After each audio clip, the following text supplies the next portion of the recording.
Okay, good evening, everyone. Good evening. I would like to now call tonight's regular council meeting of Monday, December 8th to order. I do wish to begin that the District of Sooke is located on the territories of both the Sooke and Sianu nations. And I honor and recognize that they have a long-standing relationship with the lands since time immemorial, and they continue to practice their culture on these lands to this day.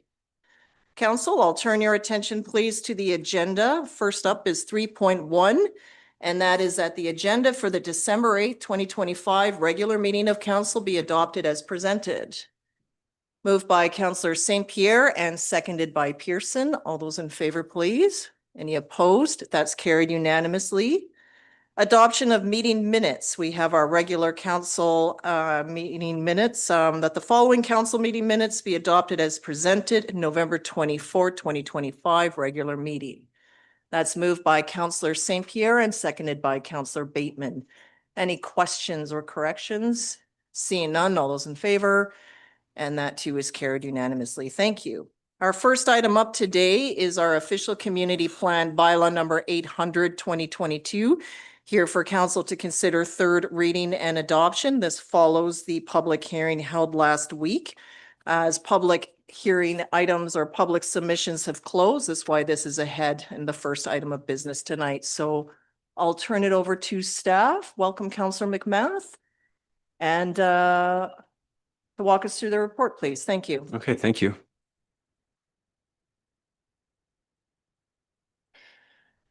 So this item presents the official community plan bylaw number 800 2022 as amended in November 2025 for council's consideration of third reading and adoption.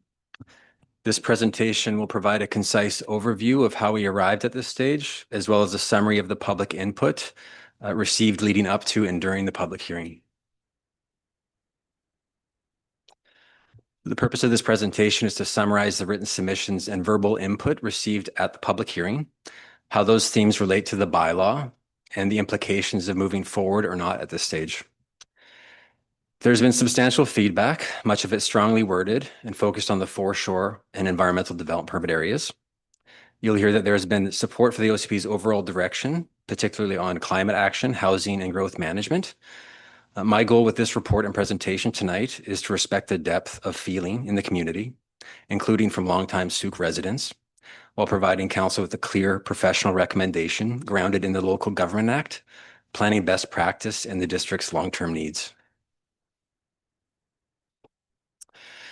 Very briefly, in terms of process, this OCP has been in development since before 2020, with multiple phases of engagement, technical work, and council direction. In January 2025, council formally restarted the OCP update and endorsed a work plan plus additional engagement resources. In July, council directed staff to undertake the final frame engagement with the phase 1 working draft. Then in October and November, council reviewed the phase 2 edits in detail at 2 committee of the whole meetings and gave the bylaw second reading as amended, directing staff to proceed to the public hearing. The public hearing took place last Wednesday on December 3rd here at the Municipal Hall. With that step now complete, the bylaw is before council for consideration of third reading and adoption. In total, council received 145 written submissions between October 22nd and December 3rd. These have been organized into 4 correspondence packages, all attached to this report. At the public hearing itself, 62 individuals addressed council, including 50 first-time speakers and a smaller number that spoke for second or a third time. Approximately 170 people were in attendance. The themes in the written submissions and verbal input at the public hearing were broadly consistent. However, it's important to note that some early written submissions respond to earlier working drafts, not the November 2025 version published on November 20th.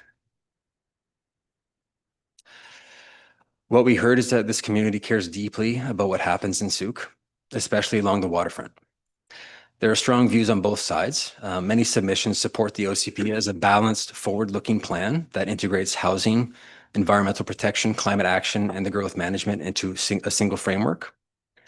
Most of the critical feedback is concentrated on a few key areas, particularly the foreshore and environmental development permit areas, the 15-meter buffer along the shoreline, concerns about constructive taking and property rights, questions about process and notification, differing views on Indigenous acknowledgement language, and cost implications to support growth. We also heard that this isn't just a small subset of residents with these concerns, that many longtime residents and families feel strongly about these issues. Staff recognize and respect those perspectives.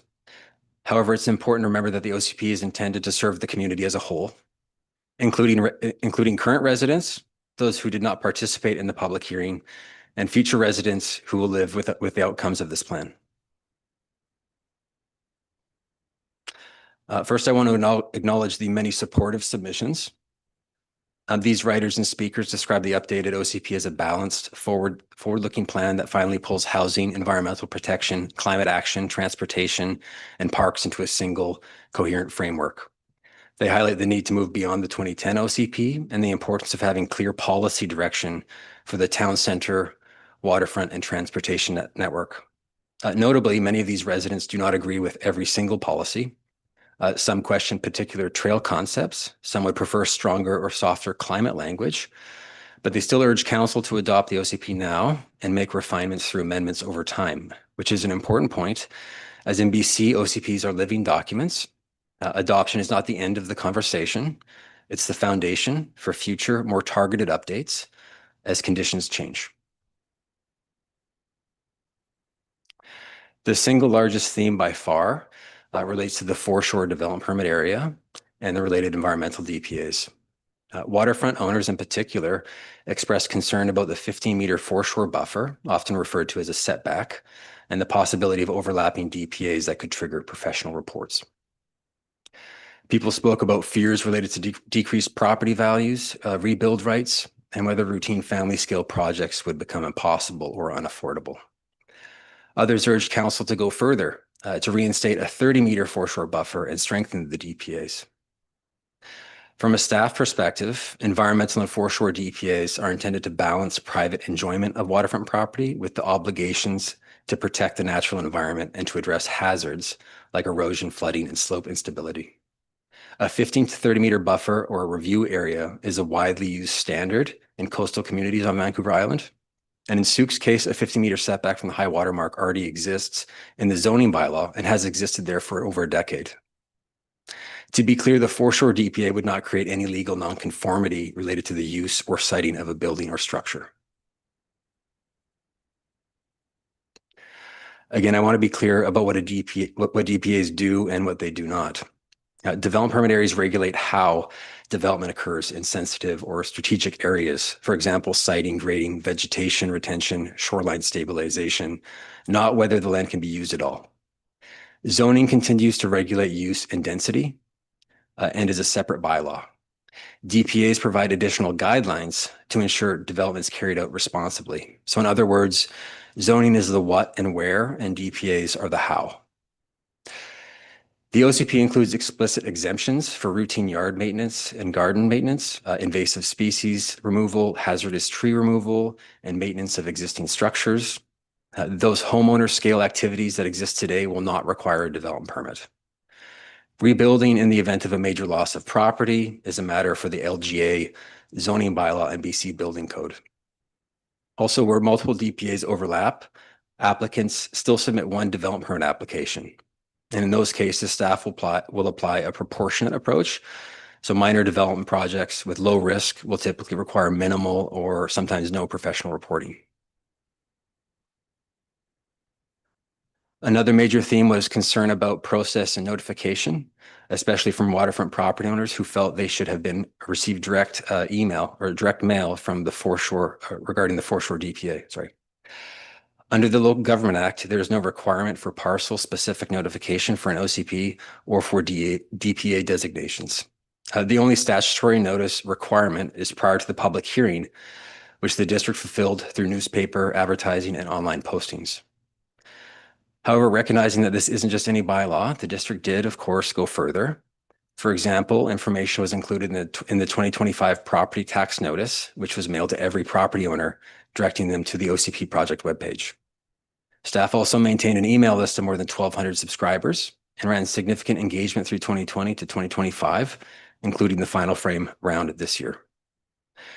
The December 3rd public hearing itself was well attended and provided a complete and transparent record of concerns and support. Staff have not identified any procedural errors that would require a new hearing or restart. Therefore, our focus is about content, not process deficiencies. Several submissions focused on the relationship between the OCP and the Transportation and Parks and Trails Master Plan, and in particular, the shoreline access concepts in those plans. Some residents are worried that using the TMP and PTMP to inform the OCP is circular planning, or that conceptual shoreline links shown on maps mean there's already a decision to build trails over private land. In practice, this is how integrated planning is meant to work. Council adopts master plans that set high-level transportation and parks directions, and OCP then consolidates this into one umbrella policy framework. The TMP and PTMP maps are conceptual. They illustrate desired connections, not engineered alignments of pre-approved projects. To be clear, nothing in this OCP authorizes expropriation or public access across private lands. We also heard references to the Supreme Court of Canada's Annapolis decision and concerns that buffers, DPAs, or conceptual trails could amount to de facto expropriation or constructive taking. Based on staff's review, the Annapolis case confirms that constructive taking requires two things. First, that the public authority effectively acquires a beneficial interest or advantage in the property. And second, that the owner is deprived of all reasonable uses of the land. Both elements must be present. In our case, the OCP and DPAs do neither. They do not give the district an interest in private land. They do not eliminate reasonable residential use or development potential. Existing homes remain lawful. Maintenance and most alterations are exempt, and new development is still permitted, subject to guidelines. Conceptual shoreline connections also do not create public access rights. On that basis, staff see no foundation to conclude that this OCP constitutes constructive taking. Another theme, though smaller in volume, relates to the Indigenous acknowledgement and a single reference to unceded territory. Some residents question the wording, how it relates to the Douglas treaties, and whether the local government should be using this kind of language. Others supported the acknowledgement and reconciliation-oriented policies. The language in the OCP reflects Council's ongoing commitment to respectful relationships with the Sooke and Beecher Bay First Nations and aligns with common practice across BC. It's policy, not a regulation. It does not change land ownership, zoning, or private title, and it does not interpret or alter the Douglas treaties. Treaty implementation remains between Indigenous governments and the Crown. What it does is guide the district's approach to planning, environmental stewardship, and partnership work. Staff do not recommend changes to this language. On growth and related cost implications, submissions raised familiar questions, such as how will the roads and servicing network accommodate future demand? Is the transit vision realistic? And are we overcommitting taxpayers to expensive capital projects? Again, it's important to remember what an OCP is and is not. It is a long-range policy framework that identifies where growth should be focused and the general form it should take. It does not approve specific infrastructure projects or set construction timelines. Those decisions come later through the 5-year financial plan, annual budgets, and project-specific processes. The housing and land use policies in this OCP reflects both Sooke's housing needs report and new provincial requirements under Bill 44 to accommodate 20-year housing needs and allow small-scale multi-unit housing. The compact growth strategy, which is focusing density in and around the town center and serviced areas, is one of the best tools to keep long-term infrastructure costs manageable. Also, the OCP itself does not raise taxes. Any implementation actions would still come back to Council for costing and approval. Some submissions express frustration with the length of the OCP and the number of DPAs, suggesting that a shorter document with fewer DPAs would be simpler. In reality, the draft is well within the norm for modern OCPs in our region. We have 9 DPAs within a 236-page bylaw that also incorporates maps, schedules, housing and climate policy, and hazard management. By comparison, Langford's OCP is more than 300 pages with 15 DPAs, plus multiple neighborhood plans. Colwood's is over 400 pages with 12 DPAs. Under bylaw 400, Sooke has only 3 broad DPAs responsible for everything from environmental protection to form and character. That lack of clarity has created ambiguous triggers, limited guidance, and inconsistent interpretation over time. Staff feel that many of the complaints about application processing noted during the public hearing can be better managed with a more robust set of guidelines. Having more DPAs, each with clear purpose, triggers, and exemptions, actually reduces uncertainty and improves fairness. Removing them or stripping them out would significantly weaken our environmental and hazard management tools and leave staff defaulting back to vague 2010 framework that is less defensible, not more. We've also heard the suggestion that the district could remove the DPAs from the OCP and adopt the remainder of the plan. For clarity, under the Local Government Act, development permit areas must be designated within an official community plan. They cannot be designated in zoning or in a standalone bylaw. If the DPA designations were removed from this bylaw, they would not exist elsewhere, meaning the district would have no active DPA designations upon adoption. Some municipalities do place DPA guidelines in a separate bylaw for ease of updating. However, even in those cases, the designation, intent, purpose, triggers, exemptions, and mapping must remain in the OCP. Those core components cannot be moved out of the plan. Removing the DPA designations at this stage would constitute a major structural change to the OCP, and it would not resolve the underlying concerns raised by residents because these foundational elements must still be included in the OCP. Given the scope of such change, it would very likely require additional OCP work, renewed consultation, and another public hearing.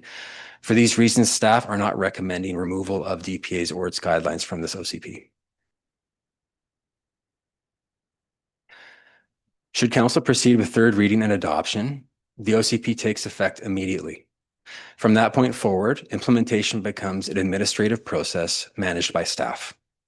Internally, we've prepared procedures and messaging for in-stream and new applications so that development permit requirements are applied consistently and fairly. Externally, we're preparing plain language materials such as FAQs and DP information bulletins, as well as updated application forms and checklists. In early 2026, we also plan to bring forward any necessary updates to the development procedures and other bylaws so everything aligns. We will also continue targeted outreach to the local development community, professional consultants, agencies, and First Nations staff so that they understand the new framework and how to work within it. In short, once the OCP is adopted, council's role is complete. The rollout is administrative, and staff have a clear transition plan ready to go. Before I conclude, I want to address the implications of not moving forward or stripping out pieces like the DPAs at this stage. If the OCP is delayed or sent back for major rework, we remain bound to the 2010 OCP and its 3 broad DPAs, which are less clear, less aligned with the district's climate action plan, and less responsive to current housing requirements under Bill 44.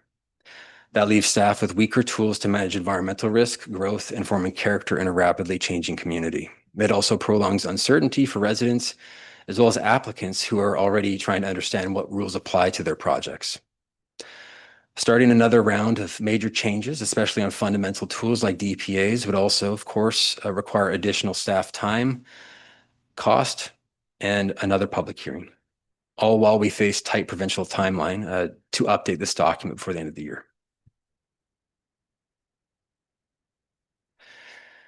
And in conclusion, council and the community have invested a great deal into this OCP. The process has been long, the input has been passionate, and the issues are complex. The written and verbal submissions have been fully considered. Staff have taken seriously the concerns raised around the foreshore, DPAs, property rights, process, and costs. At the same time, staff have not identified issues that warrant substantive amendments to the bylaw. The updated OCP represents a clear, modern, and legally defensible framework that integrates climate action, housing growth management, and environmental stewardship in a way that is consistent with provincial legislation and current planning practice on the South Island. On that basis, staff recommend that council give third reading and adoption to OCP bylaw number 800.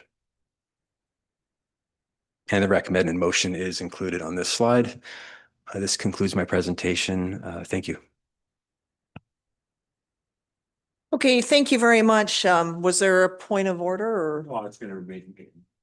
Okay, So process-wise, we are sitting as regular council, so I'm going to, I first of all recognize and thank members of the public who spoke and provided written submissions up until the close of the public hearing. At this point in our process, I will go to the recommended motion, look for a mover and a seconder so that council has the opportunity to enter into debate and also address any comments or questions that we would have heard at the public hearing. The public hearing process itself is being revised, I know, by the province in many ways because of its structure. We're here to listen to the public and not to enter into debate. So I know members of council may have wanted to respond to some of the things raised, but we were here to actively listen to the public. Now is the time for council members to respond to the staff report, to what we've heard, what we've learned, and so forth. So on that, I will read that council give third reading to official community plan bylaw number 800 2022, November 2025. Let's move by Councillor Beddoes and seconded by Councillor St. Pierre. So I'll start a speaking list, but I'll turn to Councillor Beddoes as the mover, then the seconder, and then on to other members of council for comments. Thank you. Yes, thank you, Your Worship. It was quite an interesting public hearing. I heard personally, I took it very serious what people were telling me. And there was a lot of passion in the audience. And these are people that were very concerned with their properties. And it's something that we're all concerned with around this table. The two most common themes I heard were the 15-meter setback and the aspirational trail. And the third one was DPA 3. Regarding the 15-meter setback, that's not new. It's not something new to this OCP. It's in the 2010 OCP. So a lot of the public, unfortunately, were misinformed and thought that this is something new added to this OCP. It is not. The DPA 3, which, you know, I have here, it's only a few pages. And to my fellow councillors, you see that it's been read, changed, and altered to make it clear and more understandable that it is not the wish of the council and OCP to go and regulate who cuts their lawn, who you know, looks after their property. We want you to look after your property. We're not out there to police you in every little thing. That's not the intent, and that's not what it says in the DPA 3. And homeowners are exempt from most things under, I think it was said by Mr. Riley.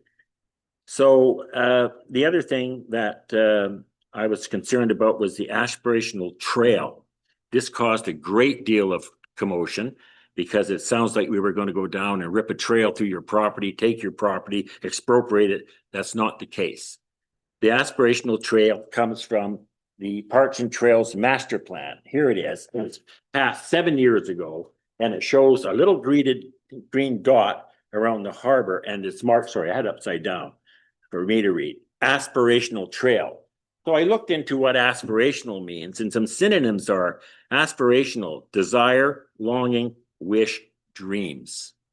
And I remember when this Parks and Trails Master Plan was being debated before adoption, and some people were concerned about the aspirational trail. So I understand it could be confusing, but basically it was people sitting around the room and it's dreaming out loud and saying, you know, one day we would love to see a trail around the whole inner harbor, which tramples on some rights of people in the harbor. So they labeled it aspirational. The idea was that none of this changes until that property is rezoned and maybe a large waterfront property goes. So there's no desire to go down to your property or their property and put a trail in.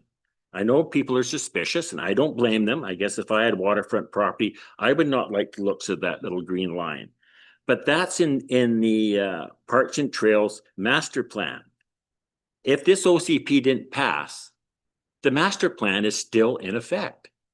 That little dotted line is still there. It doesn't go away if the OCP goes away.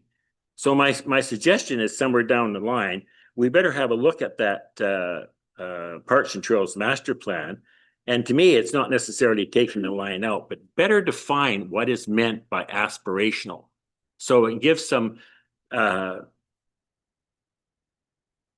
something to the people that live down there, that no one's going to come down there and violate their private properties. Nobody's going to walk down there and scare people. It's not the intent. So with that, I'm going to support that we move to third reading. And I think most things, if there is some glaring problems, this is a living document. We can look at it after the fact and make the changes if necessary. Right now, I don't see anything glaring at me that we need to make some changes. So that's my motivation, Your Worship. Thank you. Thank you, Councillor St. Pierre.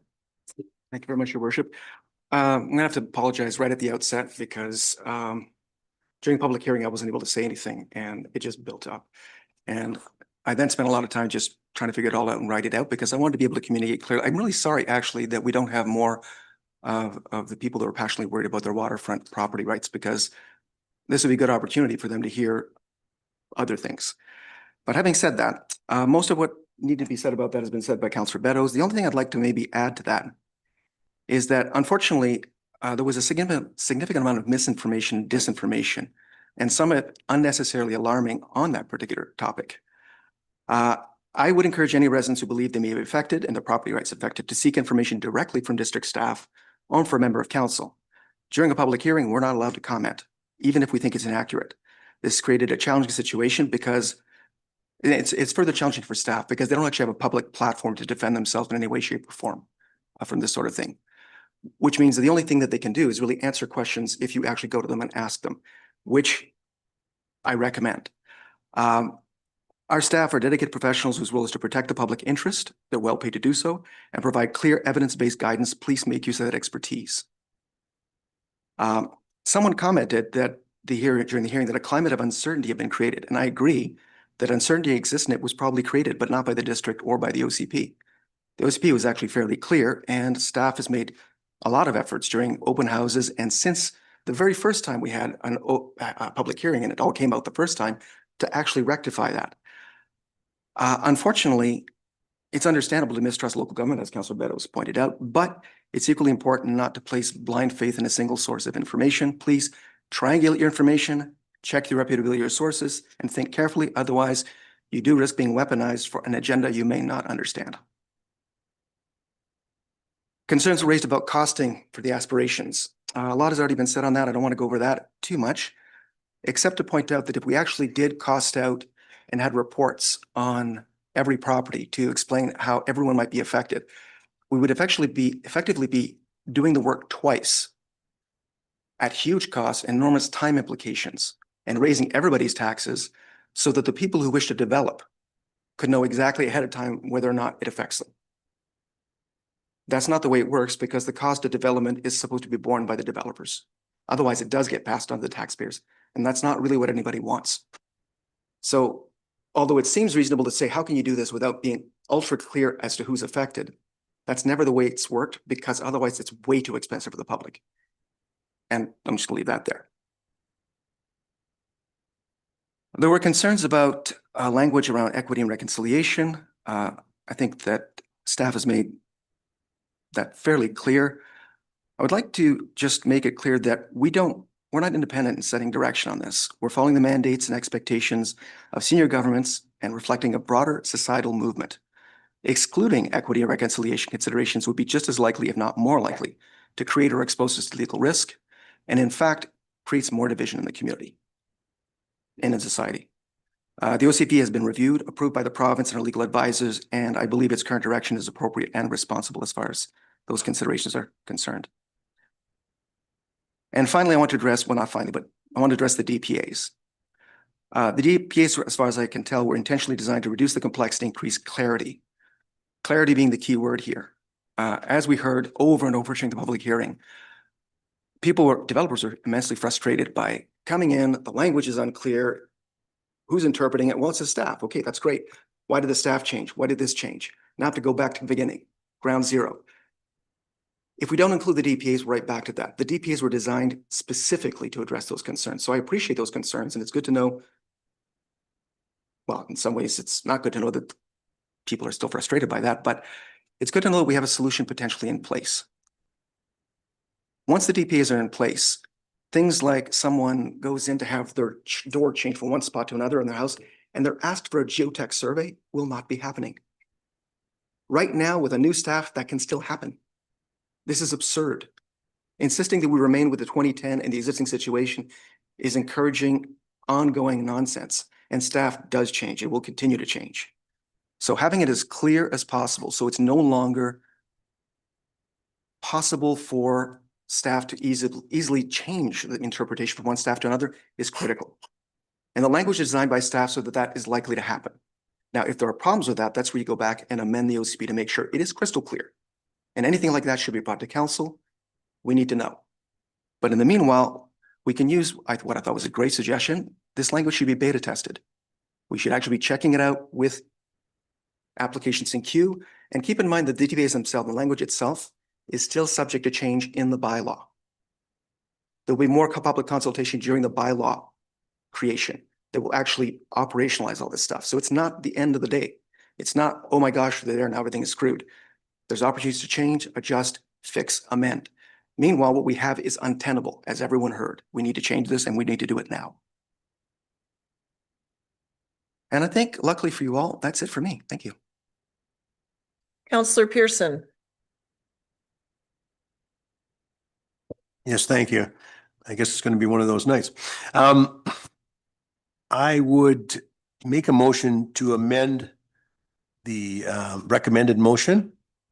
And my amendment is to adopt the proposed OCB bylaw 800 by amending and by replacing part 7 in its entirety, replacing the DPA section with and replacing it with part 5 development permit areas in its entirety from the current adopted OCP bylaw 400.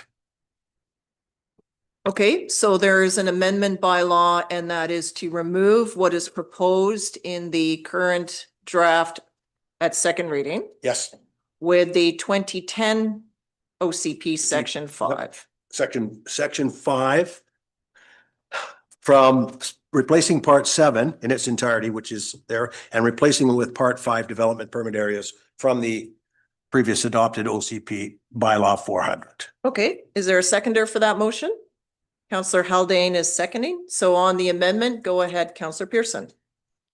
Well, you know, and I just listened to my two colleagues speak, not former. No. Yeah. Okay, so no, the DPAs are the crux of the document. There's a lot of good work has been put into the document from a philosophical, aspirational point of view, climate change. I support all of that front end.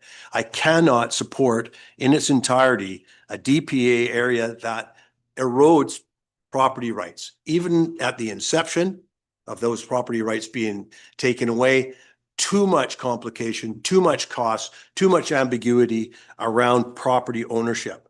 Our fundamental rights in our country are people buy a piece of property, they build on it, they live there, they look after it. They're the best stewards of any land that I've ever known.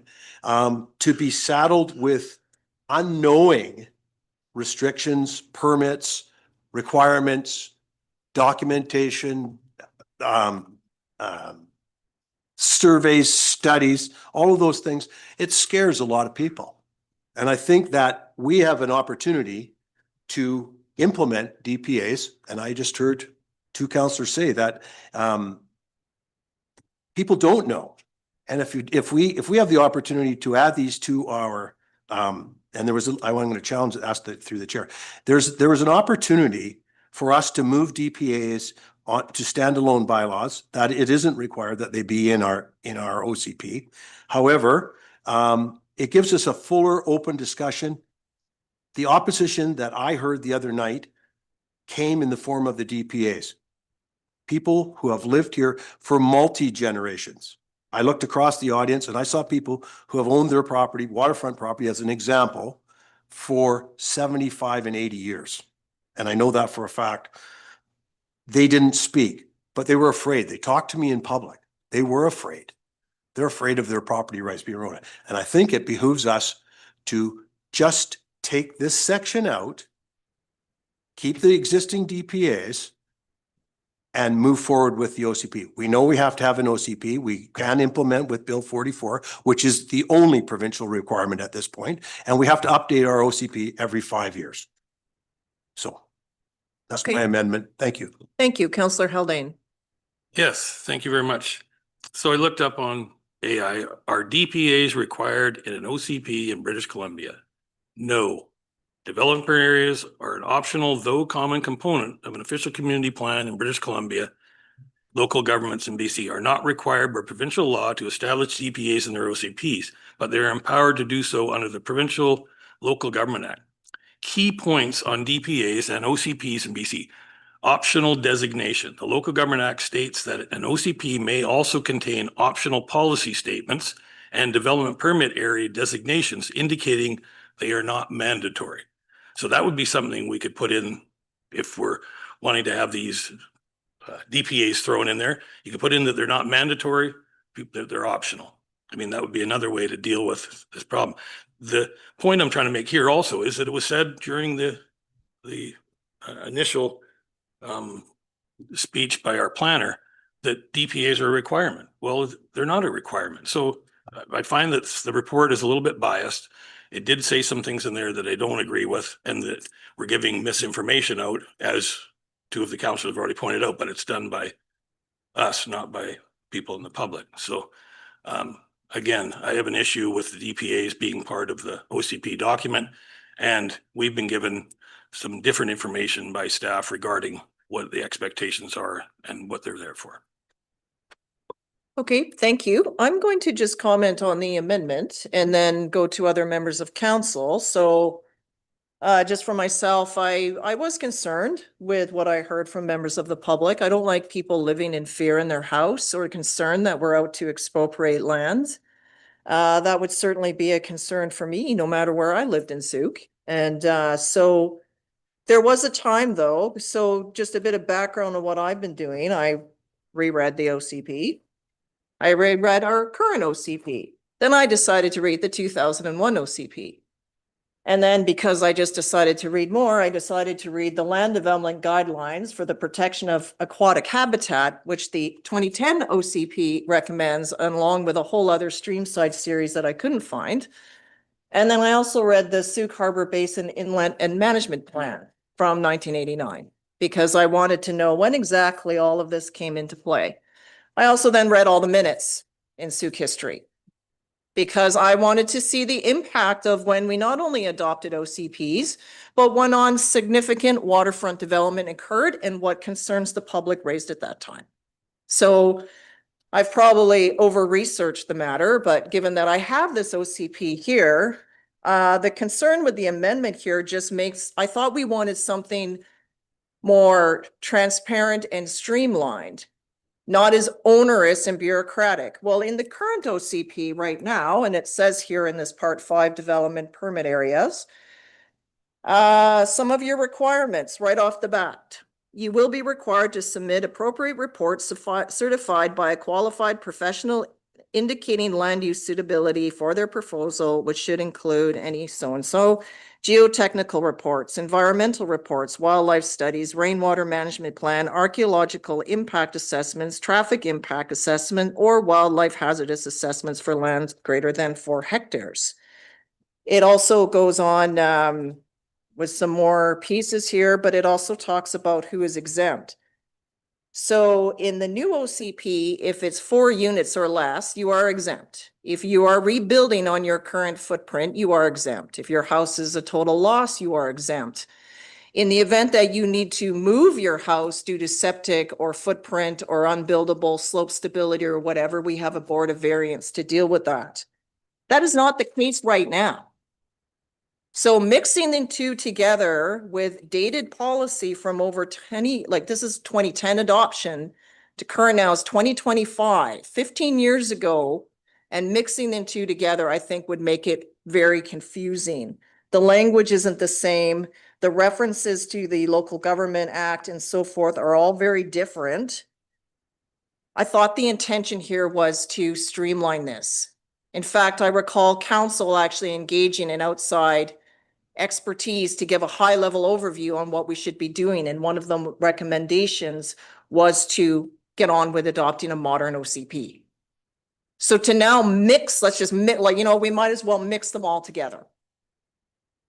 Which doesn't make any sense to me. And I raise this because for me, it's the large scale developments that had the most concern to members of the public in years past.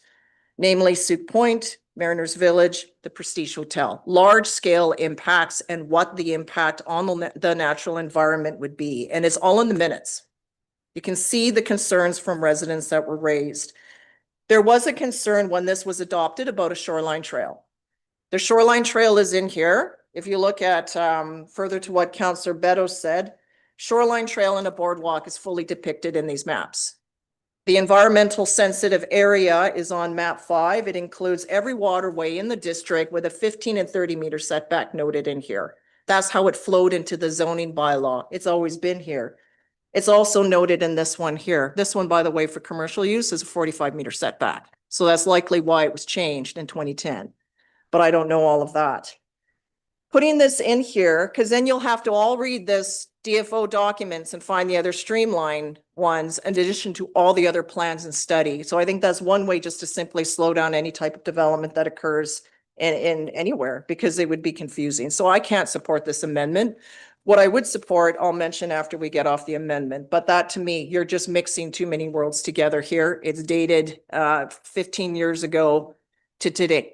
To modern day today, it's not supportable, but I appreciate the desire to move on and just an option to consider. Other speakers, Councillor Bateman, then St. Pierre, then Beddoes. Hey, thank you. I can't support the amendment either. On the grounds, a few grounds here. Tonight, it's almost 10 years since the Council of the Day, which Mayor Tate and Councillor Pearson were part of that council. You introduced your strategic plan, and the official community plan was front and center for adoption. So here we are a decade later. My first experience with the OCP as a councillor was on December 16th, 2019.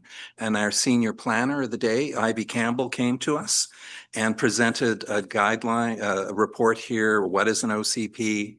Why do we need an OCP? And a critique of the OCP. The top critique is the absence of development permit areas for environmentally sensitive lands, aka riparian and foreshore, hazard lands, fire, steep slope, and flood, and intensive residential development. She also quoted in this report a legal review by the Don Lidstone's company, back in 2016, which also states very clearly that our current OCP has flaws, including, where am I here? Hold it, next page.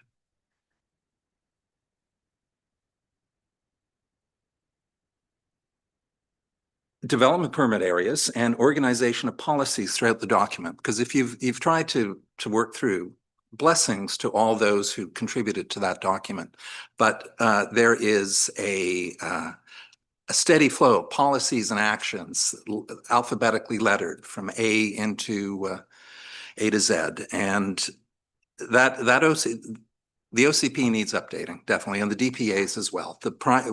As I say, the primary reason here, one of the primary reasons was to rework these DPAs. The first OCP 2001 had, I think, 11 DPA areas, and then suddenly we shrunk back to 3 in 2010, and here we are in 2025 with 9 DPA areas.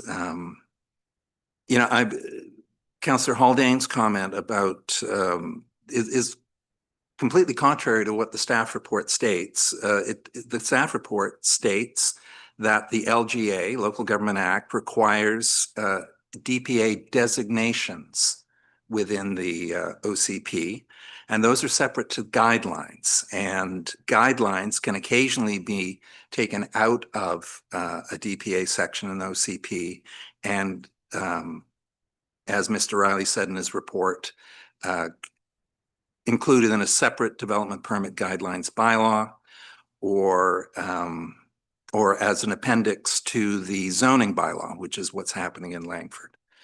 So yes, for all those reasons, I'll be voting no to the amendment. Okay, thank you. I will go to St. Pierre, Beddoes, and then McMath. Did you? Okay, yeah, thank you. Thank you very much. What I've heard so far from other councillors is that there continues to be fear, and I think on the part of the development community and on the part of shorefront residents about the OCP. But what staff was said was not substantive. There was nothing substantive. The fear is a fear of change. The existing OCP is actually more draconian and more erosive of property rights than the new OCP. It would actually potentially, again, ask someone who is changing where their door is to get a geotech, an environmental impact, and so on and so forth, depending on the interpretation of staff. That's what the existing OCP that remains in place now until we change it does. So the only reason that people are not honestly terrified of staying with the existing OCP is they don't have that information. Fear is not a good reason to not move ahead with this, especially when that fear is based on a lack of information about the present situation. I think that if they were better informed on that, they would be desperately wanting anything new and anything different. And in fact, the new OCP does actually provide a number of DPAs, so it provides consecutive lenses that can be used and stripped away. You're not part of that DPA, you don't need to do all this stuff. It actually simplifies things for the developers and staff. To quote, well, I think the person involved will know who I'm quoting. There's often a fear of change, but what if it works? What if it works? And we have the opportunity to fix it. So I think at this point, we're clearly using the public hearing that we have a poor reputation in terms of how development permits have gone, in terms of things changing. You asked me for this, then you changed it to this, and it's taken me forever. These DPAs are meant to address that. It's time for us to actually make things easier. In recent years, we've actually managed to increase the speed and efficiency of our development process because of the work of staff and of consultants. Those same staff and consultants believe that these DPAs will work. Now, they may be wrong, and if that's the case, then it's up to council to fix it with an amendment. But meanwhile, we owe it to the community to actually move forward with what seem to be good solutions when the only thing stopping us is the fear that we don't want to move. Okay, thank you. Councillor Beddoes and McMath on the amendment. Yeah, thank you. Just speaking to the amendment, I have a great deal of problem using the DPAs from 2010, 15 years ago. I have two grandsons living in this community. They were 10 years old then. They're 25 now. So if we go back to the DPAs from 2010, you're disenfranchising my two grandsons who may like to have something to say about all this. And the other thing, in 2010, there was 11,000 people in Sooke. Now there's 17,000 plus people in Sooke. So we go back and use a portion of the 2010 the DPAs back then. What about those 7,000 people that have lived in our community for the past 15 years that have no say? It goes back to 2010. So I can't support this motion. I think we need to move forward.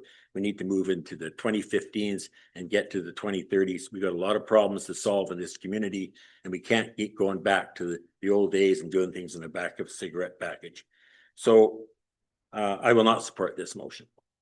Councillor McMath.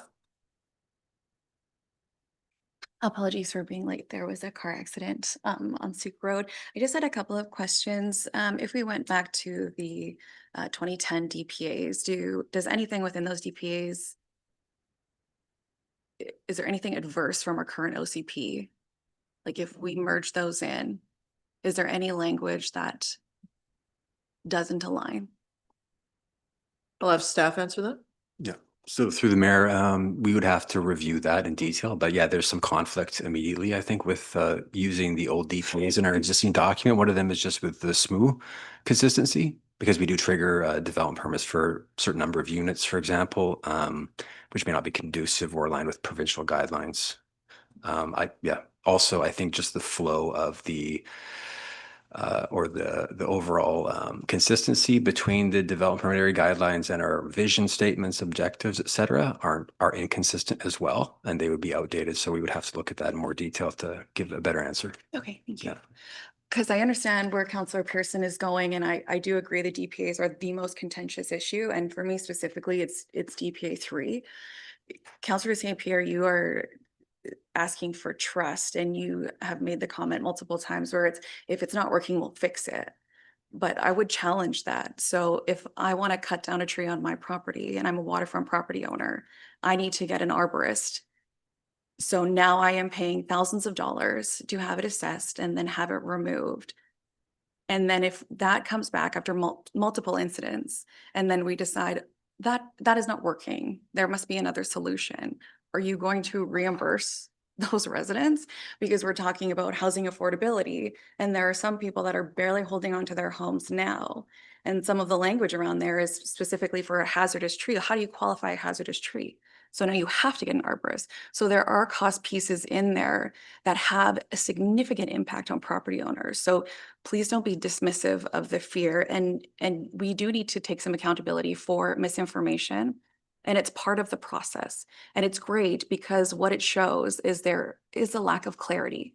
So if someone interprets it one way and you interpret it a different way, that's okay. That shows us, though, that something needs to be changed. Whether they agree on the purpose or not, that's not the issue. It's the clarification of language. And I think that is still an issue. The old bylaws perhaps are not the right fit, but maybe there is another solution with the same intention that Councillor Pearson is looking for. Okay, I'll just read out what's in the 2010 OCP because just for clarity, and if I'm wrong, maybe staff can correct. That Councillor McMahon's comment is correct. In the proposed one, removal of trees and shrubs designated as hazardous by an ICA certified arborist and report provided to the site. Okay, so that to Councillor McMahon's point, that is in the proposed draft before us. In the current one, removal of hazard trees as determined by qualified professional. And that's all it says. So I'm just glancing at this now. I'll ask staff if you can digest the difference. I don't want to misrepresent something here. Unless it's under. Yeah. Tell us the difference about tree removal. In the DPAs or in that someone has a tree they need to deal with because it will fall on their property or cause damage. What happens now? What would happen post-adoption? Yeah, so basically, they'd be parallel exemptions. So the sentence that you read there is through the section 7.2.2 development permit area exemptions, and under subsection H and 2. So that would be removal of hazardous trees required with a professional report from an arborist. So the same thing would apply for an exemption in our draft OCP bylaw number 800. So they're both the same. Today, tomorrow, it's the same requirement. Either way. Okay, does that help? Yeah, it is. Okay. Okay, anything further, Councillor McMath, on the amendment? Okay, anything else on the amendment for members of council? Okay, so I'll put the vote forward. All those in favor of the amendment? Opposed? Councillor McMath, myself, Councillor Beddoes, Councillor Bateman, and Councillor St. Pierre are opposed. The amendment fails. I'm going to go back to the original speaking list now. We left off with Councillor Pearson making that amendment, Councillor McMath, and then I have Bateman on the main motion. No? Okay. On the main motion, Councillor Bateman. Well, I had some questions through you to staff. So I know you've addressed much of this in your opening presentation, Mr. Riley, but I do want to reiterate some of the questions I heard last week and some of those fears. And this is also in the recent set of correspondence packages we've received. So first question, one individual states, quote, adopting this OCP as drafted exposes the District of Sooke to significant legal liability and significant long-term financial burden. Could you respond to that? Yeah, through the mayor, I guess it would depend on the context of legal liability there, but it may be in reference to that Annapolis decision. I'm making the assumption here. But as explained in the presentation, we've determined that the two prerequisites basically to establish constructive taking are not present with us because we're not seeking an advantage or taking land or significantly limiting development of a property through DPAs. If that was the case, all coastal municipalities would be in trouble legally.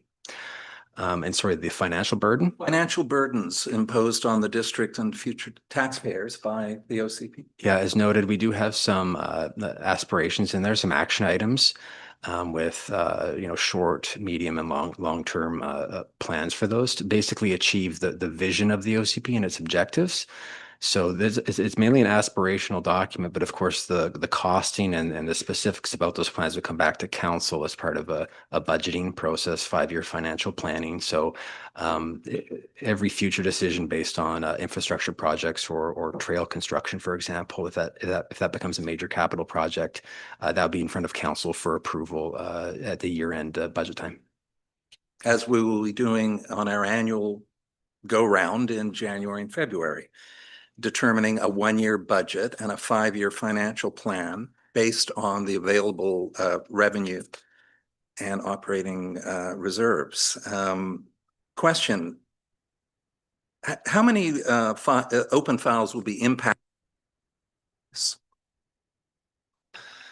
Yeah, right now we do have a handful. I don't have a specific number, but I would say roughly five or six. Some more than others. Okay.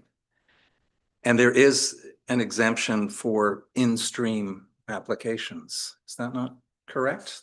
You've added that?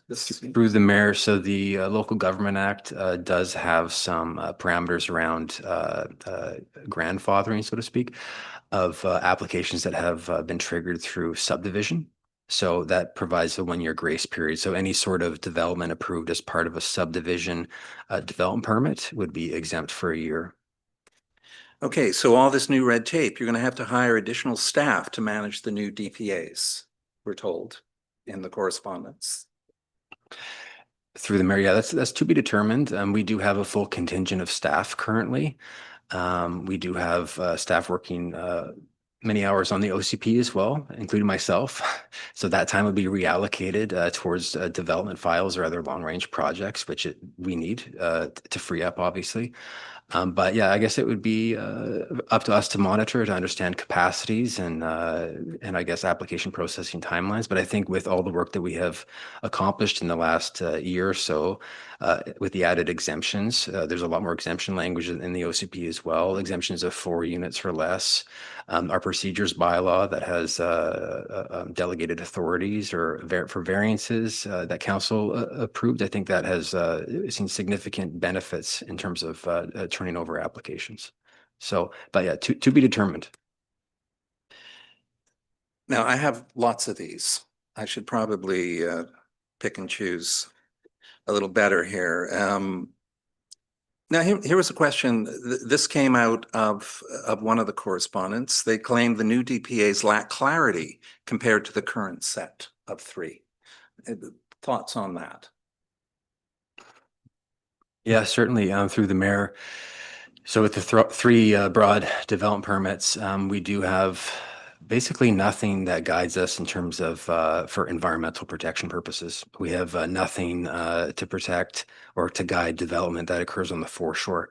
The only mention of development permit areas that related to the environment are around streams. So we do have provincial legislation that does capture that bundle of restrictions or regulations. But we also have now in this new DP or DPAs related to riparian areas, for example, but expanding on that a little bit more. So asking for like monitoring or revegetation plans, et cetera, if warranted, something that the provincial process doesn't include. Yeah, so like there's triggers as well for development permits that like subdivision, for example, there's a trigger for subdivision, but no guidelines on what it is we're actually reviewing in the case of subdivision. So that's a major gap that we've had. And in this draft OCP, that gap has been filled. It also exempts more clearly subdivisions of 4 or more additional lots. So before it was a lesser number. And also we just looked at lot layout versus actual orientation or form of character components, which this draft OCP does contain. Just some examples. Okay, I had my own question there, but I'll hold that back. The conceptual waterfront trail that Councillor Beddoes has addressed. Now back at our meeting of June 19th, 2023, it was indicated that the boardwalk, the reference boardwalk is not in the current draft OCP, as the mayor stated, and that this dotted trail image is in the Parks and Trails Master Plan and will be amended after the adoption of the new OCP. How quickly would that kind of amendment happen? So the draft OCP itself does include a walking and rolling network map, and that is where we do have some foreshore line work, basically for future walkways. It's not exactly tied directly to the Parks and Trails Master Plan, but there is some consistency around that. It's more TMP, Transportation Master Plan related. But as what happens generally is an OCP is adopted, and that does create that umbrella policy, and then other master plans would flow from that. Would be amended based on staffing capacity of the operations department or the Parks and Trails department, basically to and they should be aligning basically with the overarching OCP policy. But I think we've kept it somewhat high level enough or general enough to have some flexibility in there. Mostly we just reference the Parks and Trails Master Plan and some key policy guidance there, but the Parks and Trails Master Plan would carry the meat, so to speak, of those trail connections in future park areas. Okay. I can't speak to the timing, unfortunately. We heard a fair bit at the public hearing around the status of properties under this new DPA and the question of legal non-conforming status for those properties, I assume built prior to the 2014 zoning bylaw. Tell us more about legal non-conforming for waterfront properties in particular. Yeah, through the mayor. So legal nonconformity is really a matter of the Local Government Act and the zoning bylaw, and also BC Building Code, depending on the state of the building and also how much of the building has been lost, say in the case of a fire. So actually the OCP has really nothing to do with legal nonconformity. It would be a zoning bylaw matter. Yeah. Bylaw is to proceed, is to follow relatively quickly following adoption of an OCP. Generally, that's how it's best done. Yeah. So we'd be looking to bring forward, I think, a patchwork in 2026 and a fulsome update in 2027. Just a couple more here. Expropriation. That's one of those big fears. I know I would have some sleepless nights thinking about that. One individual wrote us, "It defies belief that a few misguided individuals at staff level continue to attempt expropriation without notice, negotiation, or compensation." Has that ever once happened? To my knowledge, it hasn't. Through the mayor, my brief time here, no. Yeah. We do have. I'll look to Rachel Gray, CAO. Through your worship to Councillor Bateman, I'm not aware of, somewhere in my tenure here of almost 8 years now, that the district has ever expropriated property without contacting or actively negotiating with any property owners.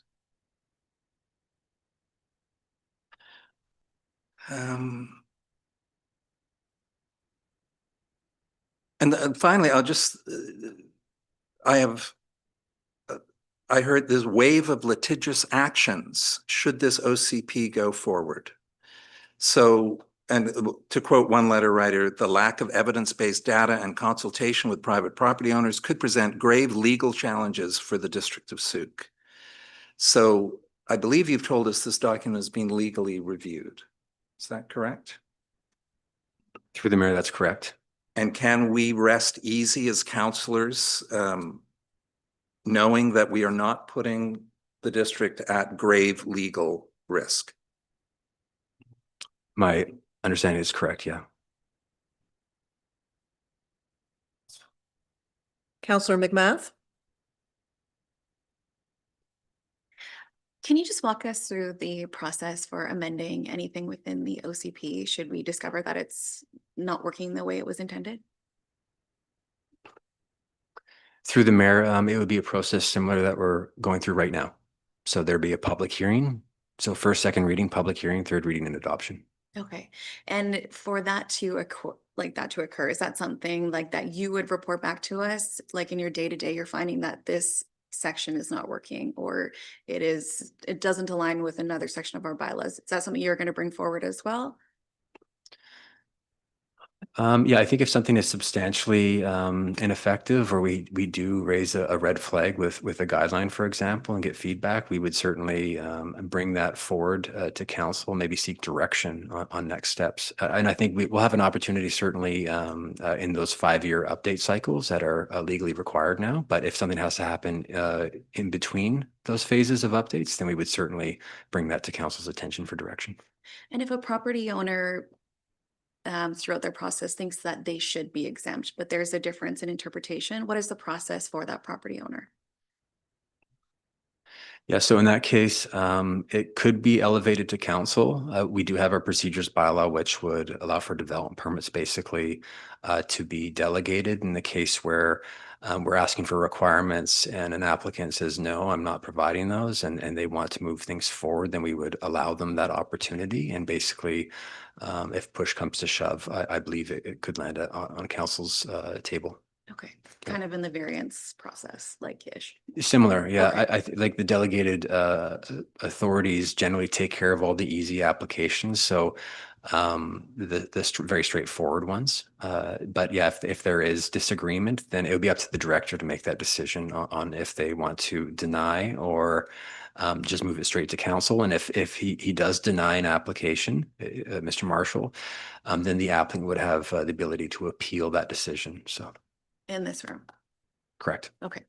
And then what was it? Oh, the staffing question. Can you just circle back to that? So we do not need to hire anyone else if these DPAs go through for like the enforcement. For enforcement purposes, I mean, that would be our bylaw staff would deal with Sorry, enforcement. that was not the right word. The implementation.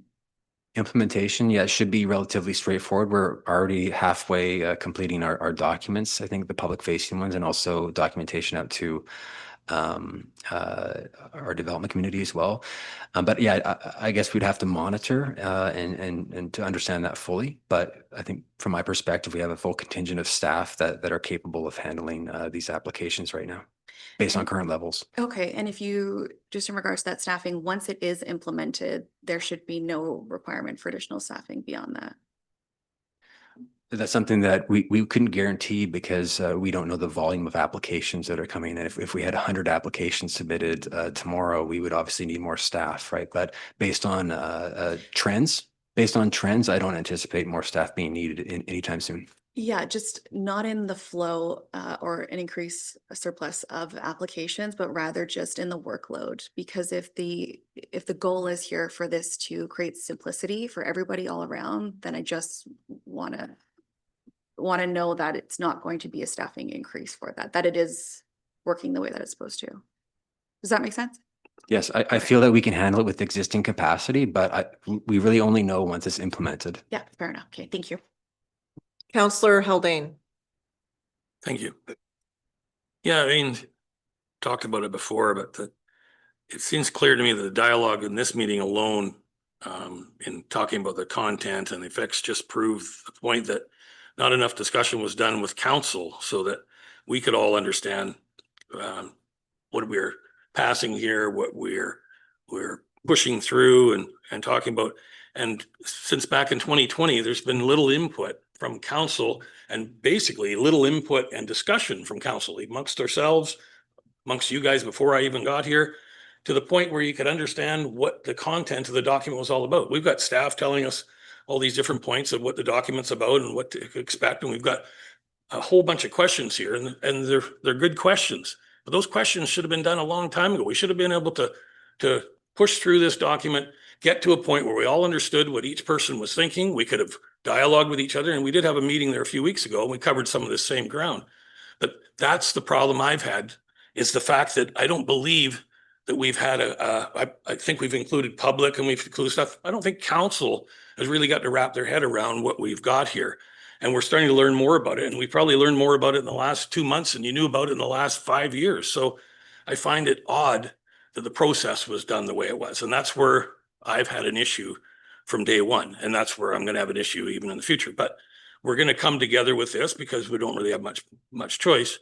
But fixing the document will most likely be what we deal with in the near future. Maybe not to the extent that I thought originally we would have to fix it, but still believe that there's going to have to be some ratification for sure. But going forward with OCPs in the future, having more experience with it, I can tell you, it wouldn't happen the way it happened up to this point. Not for me. I would have problems right from the get-go in the start. And some stuff was brought up by other members in the community who've been on OCPs and councils and stuff before. And there is a process that we have to deal with here, and we have to do it better than we've done it.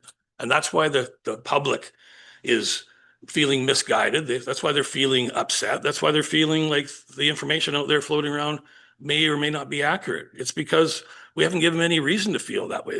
We haven't given them reason to feel comfortable because it looks like we did it clandestinely. It looks like we did it behind closed doors during COVID.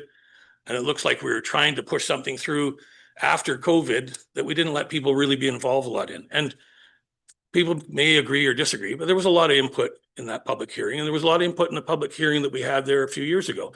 But most of it wasn't implemented into this document. Concerns are said and concerns are brought forward, but it's still a document fairly intact from back in 2020.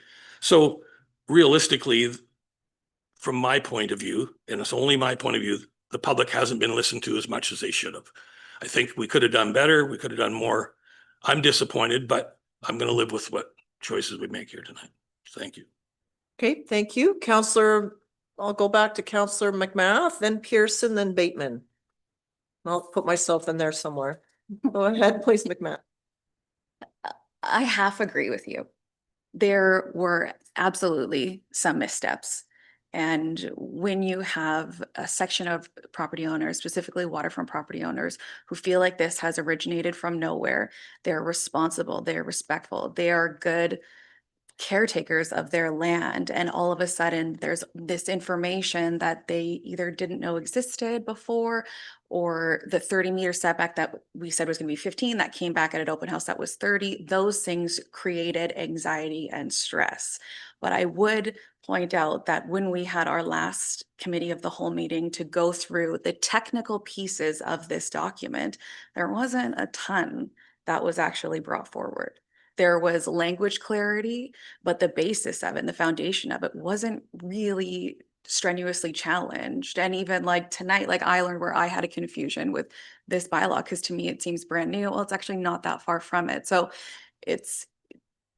I understand what you're saying and I understand what you're feeling, but there is also some ownership for each of us to have done our research and gone through these pieces and then brought forward where we have the issue, not in an emotional way, but in a technical way. So if you were technically going to change a specific section, that is each individual's responsibility to bring forward. And there have been multiple opportunities for that in this room. Could we have done better with communicating? 100%. But it's also natural when you create a new document that people have different interpretations or different perspectives, and that's part of the growth. I do think sometimes like feelings on both sides were not validated because people get really passionate. But there is also a like independent responsibility for like that education. Some of the questions that are asked here tonight are rhetorical in nature, and really why they're asked is to drive home points of clarity. Not necessarily that we don't know the answer to those questions, it's that we are re-asking them so that the public can hear them, because maybe this is their first time here tonight, and these are some of the hottest issues. And Councillor Bateman went over a handful of them, which was great. So Thank you. Counselor Pearson. Microphones. Yes, thank you, through the chair. So I have a question for council through the chair. So 2022, September 2022, you voted to table the OCP. I don't see a lot of change from then. So what was the motivation to conceptually, what was the reason to put it on hold? Was it because of the impending election? Or I will answer. I'll start. Maybe Yep. others have other You're the chair, opinions. so I'm asking you. All right, so in part, it was because this document came to us from the committee and council started doing a line by line review over the summer. And there wasn't much opportunity to engage with the public. So similarly, and basically what Councillor McMath is saying, when it goes live as a bylaw, people show up. When we're still talking about a draft, which one is it? We don't see a lot of people coming. And the format with public hearings is in that way. It's like, okay, now we are serious. We want to do this. And the room was full. Thankfully, everyone was admitted, but that happens.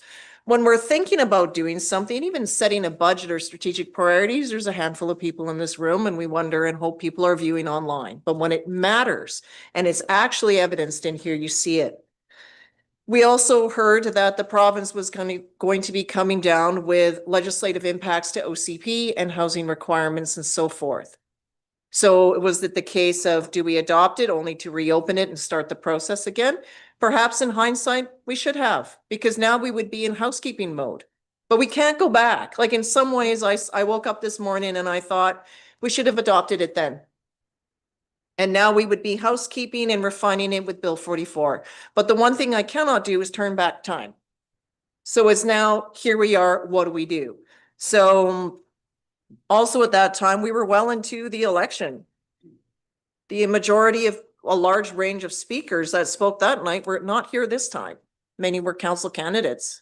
And that's fine. They're more than welcome to speak. Everyone is. But then the majority of council, even Councillor Logan's who ran again, were all reelected. Councillor Logan's is now a trustee in a different board serving the community in that way. Everyone was returned and it was get on and finish this OCP. Okay, but we want to hear what the province is doing. And then that legislative impact came out. I'll also note though on the province, and I'm going to answer this question, is there was a question raised about what if you don't meet the deadline? What happens next? The answer to that is I don't know. I do not know what'll happen. The answer would be we would write to the province and say we did not adopt the bylaw by the date, and it would go to the minister responsible.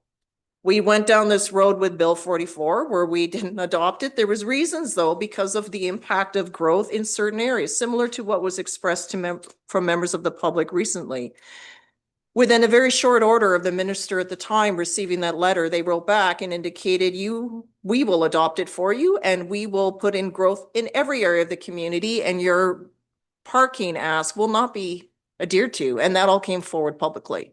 So we adopted the bylaw because there were some areas that we feel, and to this day, could not handle that amount of growth, namely Keltassin and Whiffenspit, and areas that are on wells and have no servicing. So I don't know what would happen, but basically we would inform the province we are incapable of making a decision. Please make it for us. And what they would do with that, I don't know. Will it come back to the public? I don't know. Probably not, because in the case, if it follows the same way as the last ministerial order, it did not receive any public facing guidance. The minister will make that decision solely on their own and we will live and wear the consequences of it. So it's not a path that I recommend. But I do recommend wisdom being hindsight, and we can always do things better. An idea that I have is as we review our committees and their terms of references and their terms, we could add something like OCP monitoring to a land use committee, where then it's the case of it allows the members of the community, I'm hearing this in the community about X, and let's talk about it here. And then get some staff input. Maybe it comes to council and a list of housekeeping changes be made. But until we have something, we are just in this constant state of disarray, don't know what we're doing. I would rather free up some staff time to get on with the applications and then to do the beta testing. What's working well, what isn't, where do we have a problem? Where are we running into a collision? Where do we run into a problem with the zoning bylaw and where do we make those amendments? Similar to our fees and charges bylaw that gets updated every year when we find that things are not in alignment. It'll actually put us in a place. The city of Vancouver was referenced because they recently adopted an official development plan, not a community plan, different charter than us. That was to replace their Vancouver plan, which was 2 years dated. So every 2 years they are refining the impact. And I think they need to refine it again because of the FIFA World Games that is making changes to what they need to do to their in-town infrastructure.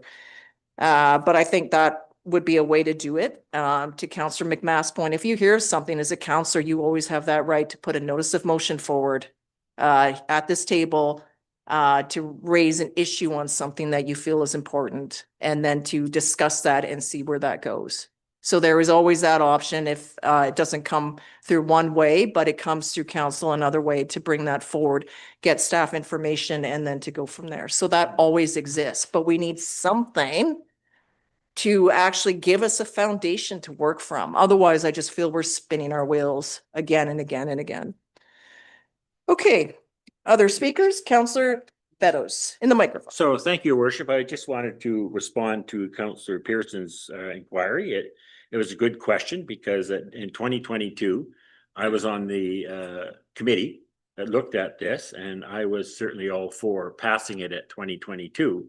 And, you know, I'm not going back to hindsight, but one of the reasons why I just changed at that particular point was mainly because the building community kept telling me that they weren't consulted. And so I said, okay, I will back off on that. So since then, we've had 4 years to consult. And I've gone to every one of the Sooke Building Association meetings except 2.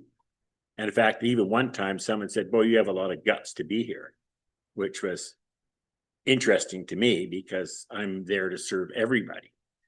So I didn't buy, and I don't buy that they haven't had opportunity. There has been opportunity. I know a lot of times they say, well, we say things and you don't do it. You know, staff doesn't do what we say. But it's a consulting game, and I'm not a builder, and I have to rely on staff. So that's why I voted to hold off on the OCP. And it was mainly, I heard from everybody else in the community, except, well, I can't say, I mean, I certainly had the environmental lobby hit me pretty hard. I mean, hit me pretty hard, but they had great representation.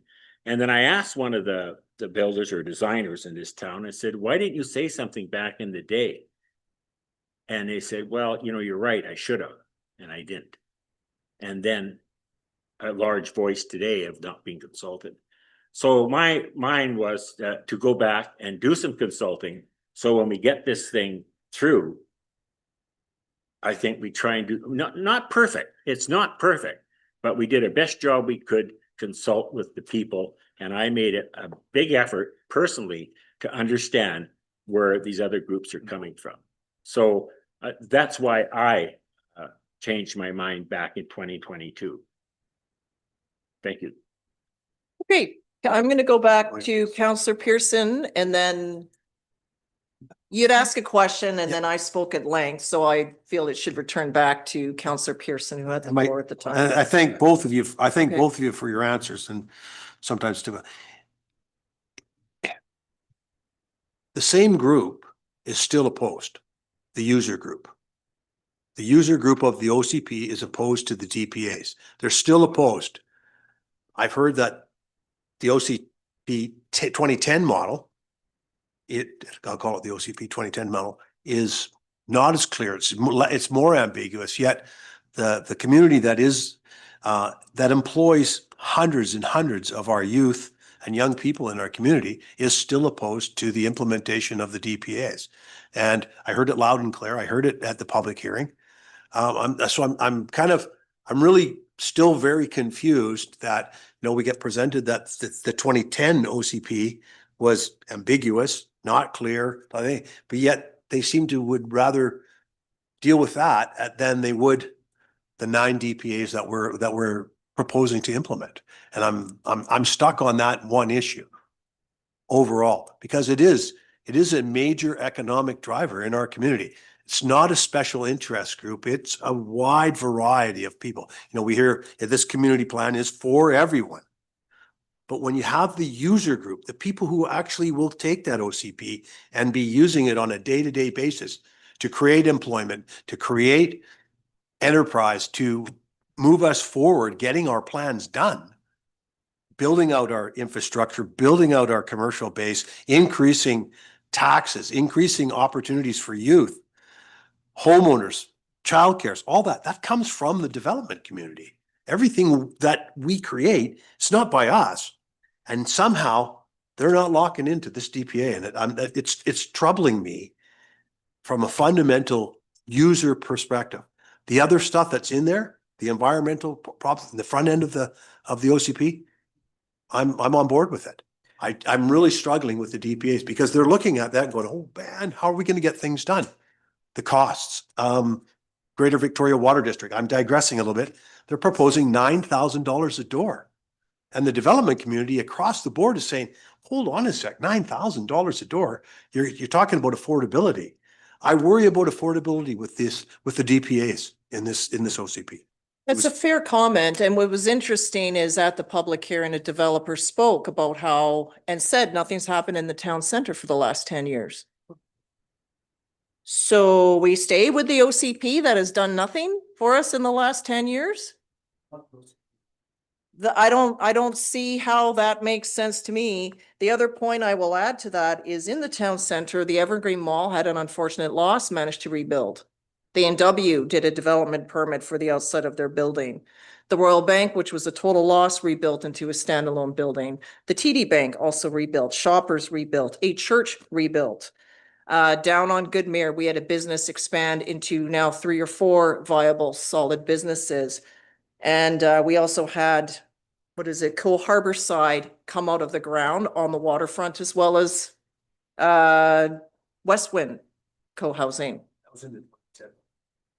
They all managed to get it done. So small businesses, large out-of-town corporations, and the not-for-profit have managed to figure out. But it wasn't easy for all of them.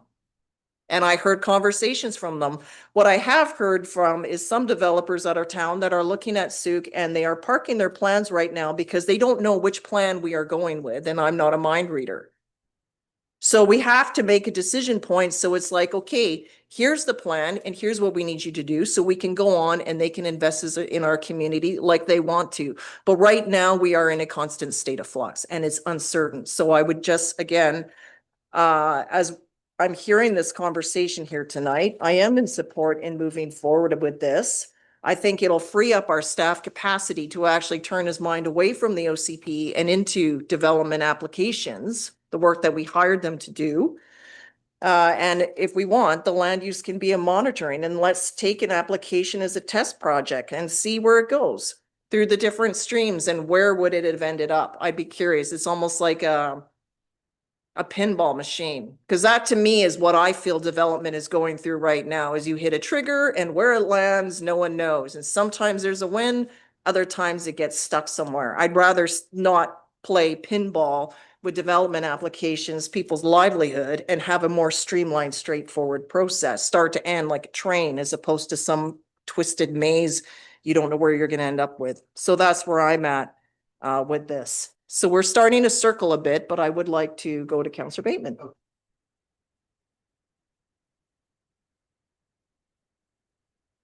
In here, so I heard several questions. So why did we vote to unanimously back in September to push this on to the next council? Your statement that the document is pretty much the same as it was back then, and the fact that council had no say in its development. So I'll address each of those three, and I'll use my closing statement notes. And overall, in my opinion, it was a wise and prudent decision not to approve the document in 2022, as the last council unanimously agreed. I, at least, and I think others, knew it was at best 90% of the way there, and we'd heard from the public that it was flawed, used too much prescriptive language, and lacked clarity, particularly in the DPAs. Now, many of these issues, I agree, it's a bit of a mystery as to why these same issues came up again in June 2023 when we had a committee of the whole on this subject, and then again this year at the public hearing and in the correspondence we received. And yet for me, I've had my Damascus moments on the road. I was thinking for a while there, it was logical to pull the DPAs out. and review them after the fact as a separate bylaw. And yet, the planning department this year has done some remarkable work, all of it documented in this table of changes. I added it up at one point. I think there's 80 or so changes have been made to the document. In the first red line, the second red line, these changes provide the clarity, the exactitude, they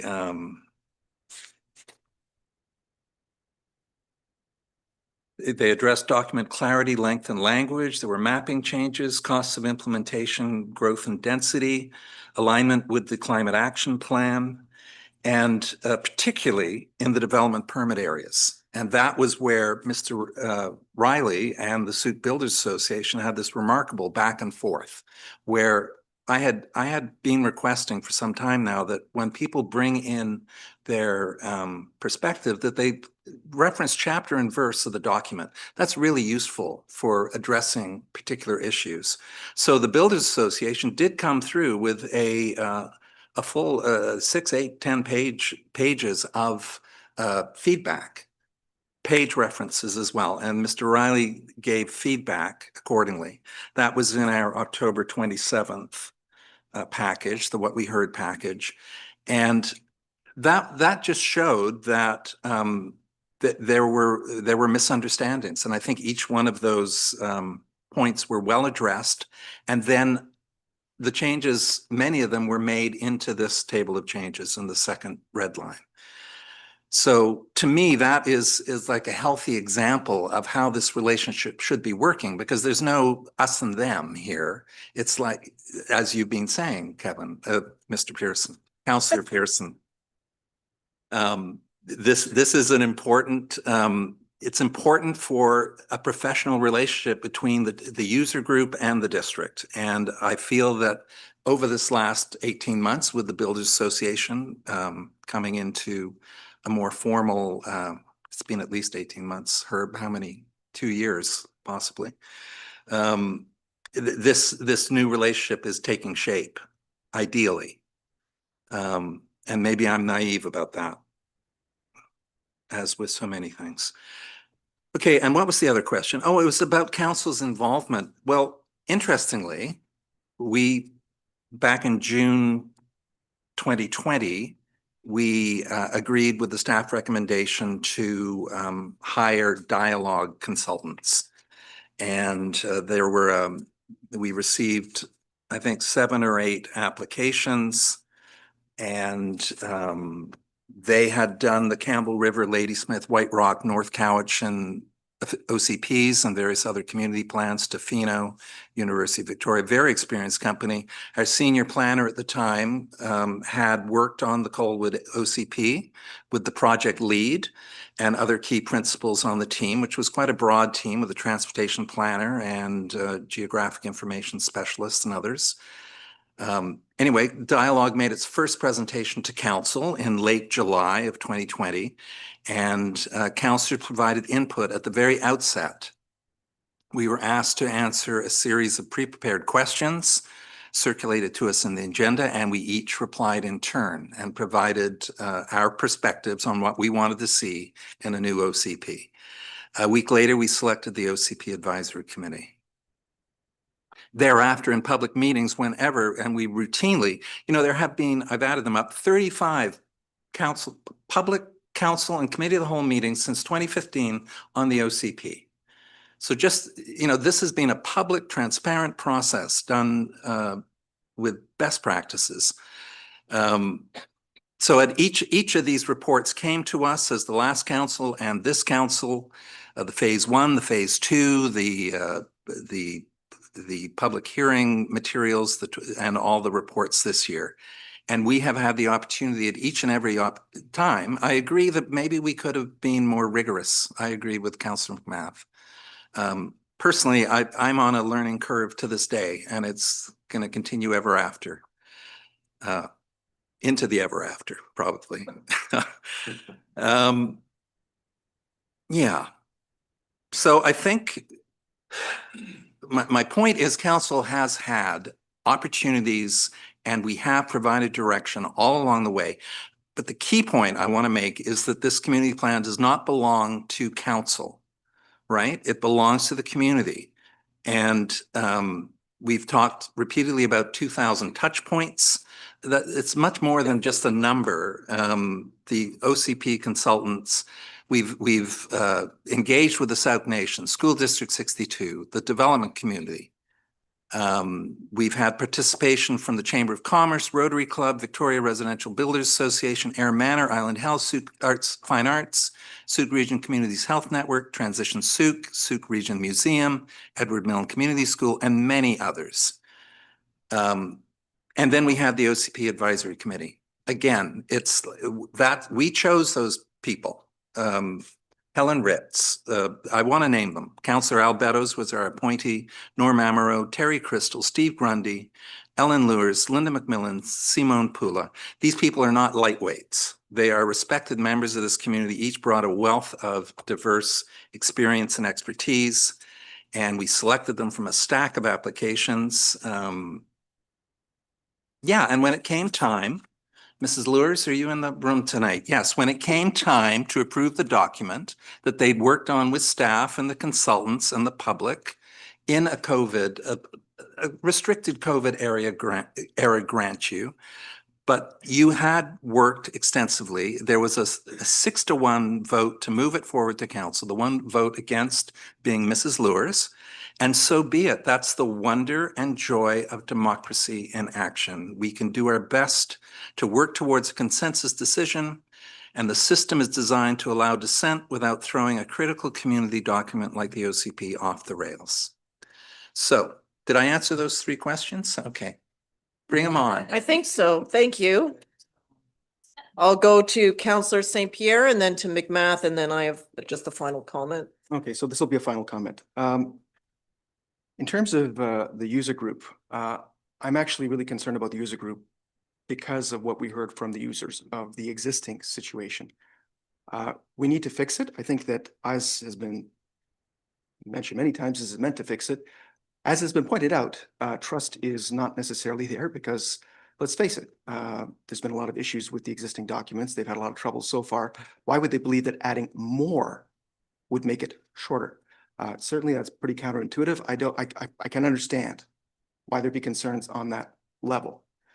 And it's certainly possible that it will make things worse. It's possible. But what we know for a fact, we can trust in this, is that we are not in a good situation with our existing OCP, and it does not make things better. And we want to make things better. And so far we have been making things better. I was actually really surprised at how quickly we're turning around applications. And at one point I was afraid to ask the question, but recently it looks like we're really plowing through them. This may not make things better, but it's expected to. It's what's wanted, it's what we're working towards. It is the intent. And if that's not what happens, again, we're gonna have to see if we can fix it. But certainly actually moving forward right now is the foundation to actually start iterations of further improvements. And we can't do that on the 2010 OCP.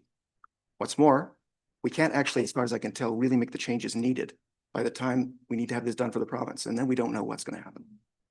So we have a document that the community has had ample time, if not always interest, I would suggest. I mean, honestly, if you don't have something that's bugging you, who cares about what's happening in local government? But then when you find out, okay, then you want to know.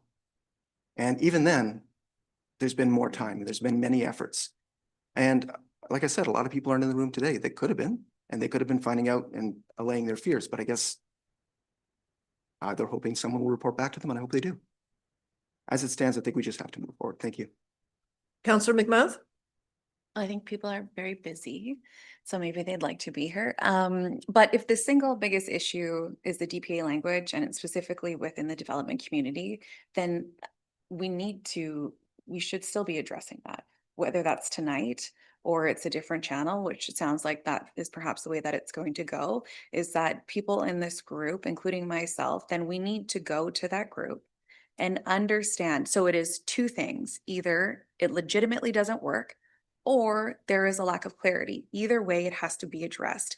So if you want to earn back that trust, that's how you do that. So anyone at this table can go to that group, get the technical language that is the issue, fully understand it, walk it through, and then bring it back to any regular meeting.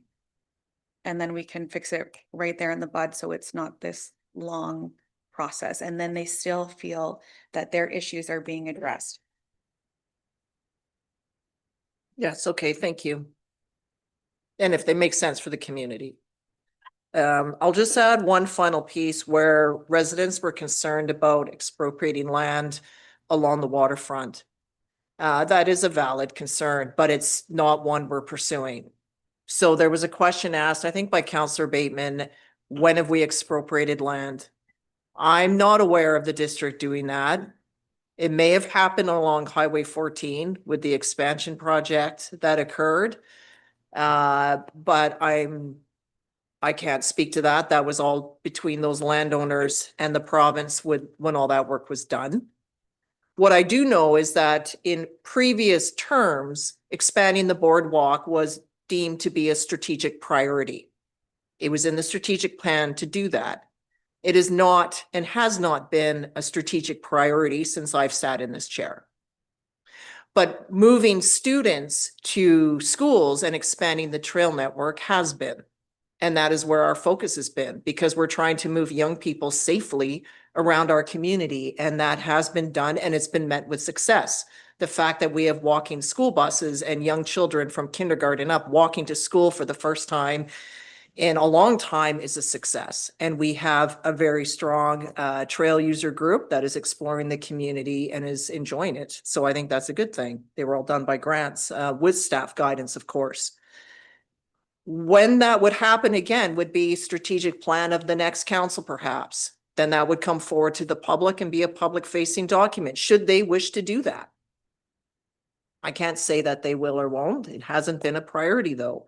But it would be a public facing document. And I do recall, as I read all those minutes, at times where that was removed from the strategic plan. It was there, it had been removed openly in this room. What has the district done along the shoreline has been improvements to district-owned assets within Spit Park. Canes Park, that was land that was bequeathed to the district. Strong improvements done there. To the boardwalk itself, improvements around Ed McGregor Park. And that really is about it along, and the staircase within Spit has been another one that has been replaced. And one of the trails over on near Possession Point and Sooke Point have been done. So it's all on district-owned lands in areas desirable by the community. So I just want to leave it at that there is no plans to expropriate any waterfront property or any property from anyone at this point. So I just wanted to close with that. Councillor Haldane? Yeah, thank you. The one more point that hasn't come up yet, but it's integrated into the plan, is the de facto tree bylaw. And the tree bylaw was voted down by this council some time ago, but yet it's integrated into the OCP here and Parks and Trails. And I think that's the other big problem. And we forget too, with insurances and everything else going on. And I did go online to check out, and Sooke is considered a high risk fire area because of for interface and stuff.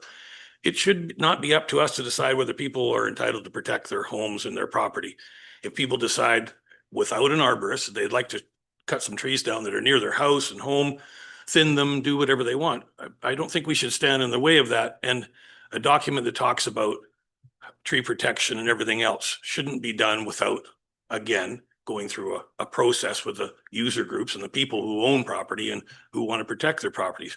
I mean, if you live up in Sun River and Broom Hill and places like that, and you only have fruit trees in your property and stuff, that's a different story than the people who own parcels of land and they have fir trees and pine trees and so on. So I think we have to think about how we're going to implement that, or where that's going to take off to. Because if we did vote down a tree bylaw at one time, if that's what we're trying to do now, is to try and bring it through the back door through this process so that we can not let people cut trees in their property to protect their homes, I think we're going to run into some issues.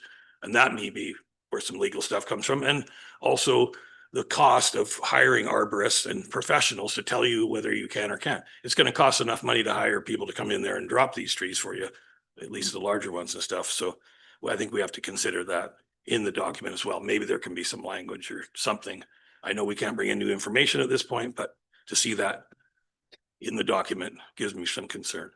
Thank you. Is there any staff response in regard to trees? Just to what's been raised by Councillor Haldane in the bylaw, OCP bylaw? Yeah, so tree removal is still permitted. Of course, it just has to have professional rationale associated with it. So people protecting their land from wildfire could be something we look at through a professional report or recommendation. The DPAs that currently exist in the OCP are about protecting, forested areas near wetlands or streams, in some cases the foreshore, but they generally have to be proven as integral to the ecosystem in which they're a part of, or hillside or shoreline stabilization. So what happens, I mean, we've had some windy moments, certainly lost power in the last while here and within the last week. If someone sees that there's a hazardous tree overhanging their property, they'd cut it down. I mean, I would do that, I admit that, if I was gonna fall on my house or my shed or something.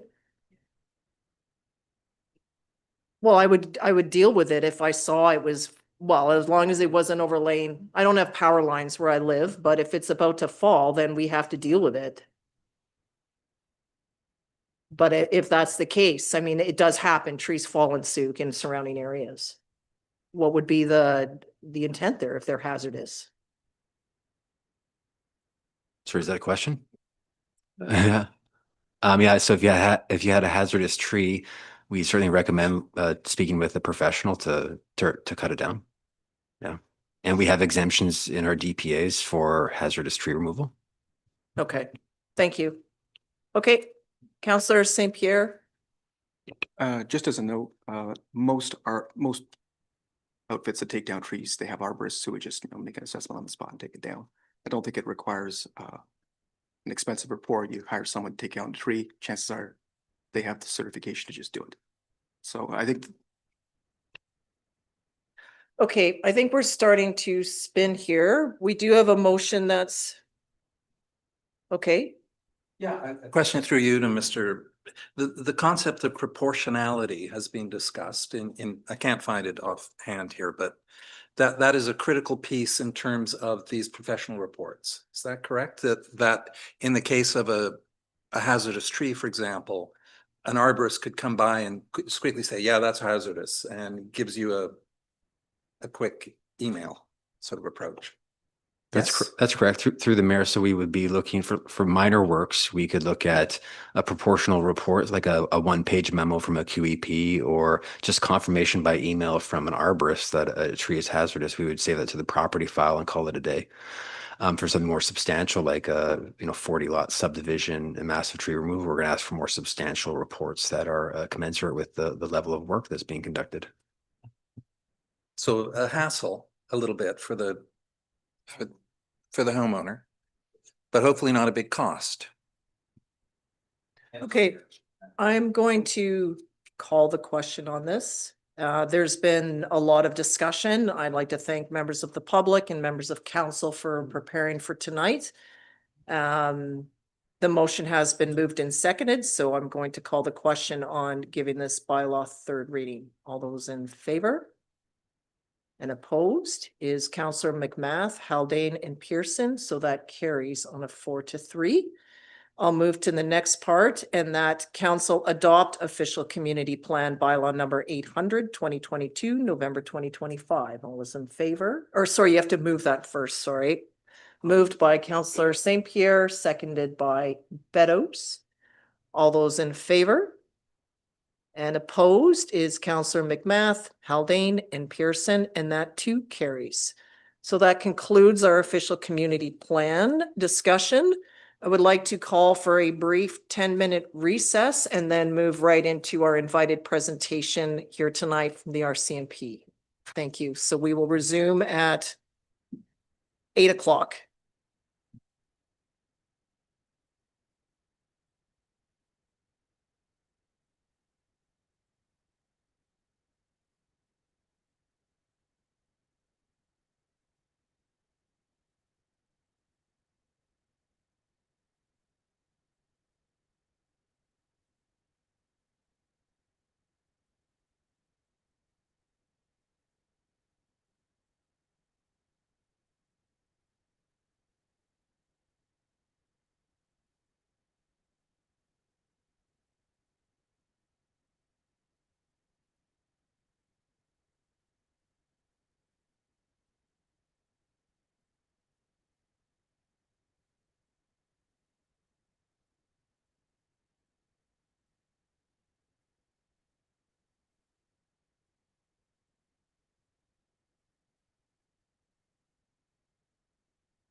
Okay, everyone, if I could please turn your attention back, please. Could all move to our seats. We are going to move on tonight into item 6.1, where we will have our presentation by our Staff Sergeant, Greg Wilcox, please. Thank you very much for your patience this evening and for being with us tonight.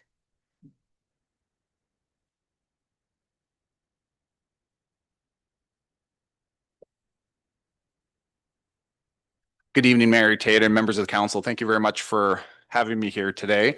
And what I'm going to be doing is I'm going to be presenting another quarterly report from the detachment. So the quarterly report is going to encompass the dates from July 1st to September 30th. So it's going to be largely our summer policing season here in Sooke.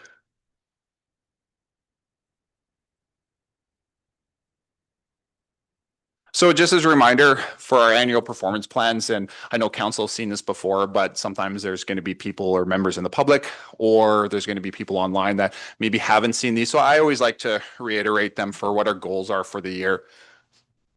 So the first one is enhanced road safety, pretty self-explanatory, impaired drivers, aggressive drivers, distracted driving. When I was here the last council meeting, one of the things I talked about was the school zone enforcements that we were doing that falls under our enhanced road safety program. The second one is crime reduction, prolific offender and organized crime. 3 is accountability and community engagement. 4 is contributing to our people, which is employee wellness and respectful workplace. And 5 is reconciliation, relationship, and trust building with our Indigenous partners and communities. So just as a reminder for our policing model, the Sooke detachment is an integrated detachment. So what that means is we do have the municipal police officers, but we also have provincial police officers as well. For example, one of the main reasons why we went to 24-hour policing was 2 years ago, the province through a public safety bill authorized 2 additional officers to our complement here at the detachment, which allowed us to or help us go to 24-hour policing. So currently there's 14 municipal police officers which are budgeted. from the district of Sooke, and there's 6 provincial police officers, and we work in tandem with each other. So in total, right now, we have 19 uniform frontline police officers, and we have 1 major crime investigator, which is our GIS unit. Of important note, and for the public, while we have 14 budgeted officers, the district of Sooke has authorized 18 positions in total. However, only 14 of those are budgeted. So in short, we for our summer policing review, overall it was very, very busy. One of the busiest, if not the busiest summer that we've had in terms of call volume. So over the last quarter, which the 3 months, we respond to 1,870 calls for service, which averaged 20.3 calls per day. That's about 10% above our yearly average of approximately 18.2 calls per year. So just for clarity, in 2026, we've been averaging 18.2 calls for service. And like I said, in the summer, it's been 10% above that. Now, this was especially challenging for us because we had a large vacancy rate this year. Our vacancy rate was approximately 25%. Due to occupational stress injuries and physical injuries. Policing is a very hard job. My members at the detachment see things that sometimes no other human should see and have to deal with, and it could be very, very hard on them. And at times, these officers need to take a knee and they need to take some time, which is supported by their doctors. And I fully support them in when that happens. Unfortunately, when that happens, because we don't have a lot of bodies as it takes when you have a couple that go out at the same time, it takes a big chunk out of our or increases our vacancy rate quite a bit. And sometimes they're physical injuries. I remember one time, this was up north, but I had a moderate knee injury because we were arresting an individual, and I didn't realize it till after. But the reason why I did that, we're all sitting down here, we're cold, we're not stretching, but what's the first thing you do before you exercise? You stretch. And typically in our job, if we have to run at something, in this case I did, we don't stretch at all. So my knee injury was just really a result of, me moving too fast without actually properly stretching. So it seems very strange, but it's, injuries can happen in a lot of different ways in policing. It's not necessarily because of a confrontation. It could be actually a lot of them are motor vehicle incidents. Luckily, we don't have that, knock on wood, but here we are. So another important point for us in terms of our call volume is right now we're on pace for a record amount of calls for service per year. I remember coming in front of this council about a year ago, and I had a graph with the amount of calls for service we're having. Now I was projecting out until 2030, and those are always projections based off of what I think is a high probability annual rate of growth. So last time at that year, or during that time, we were at 10% above.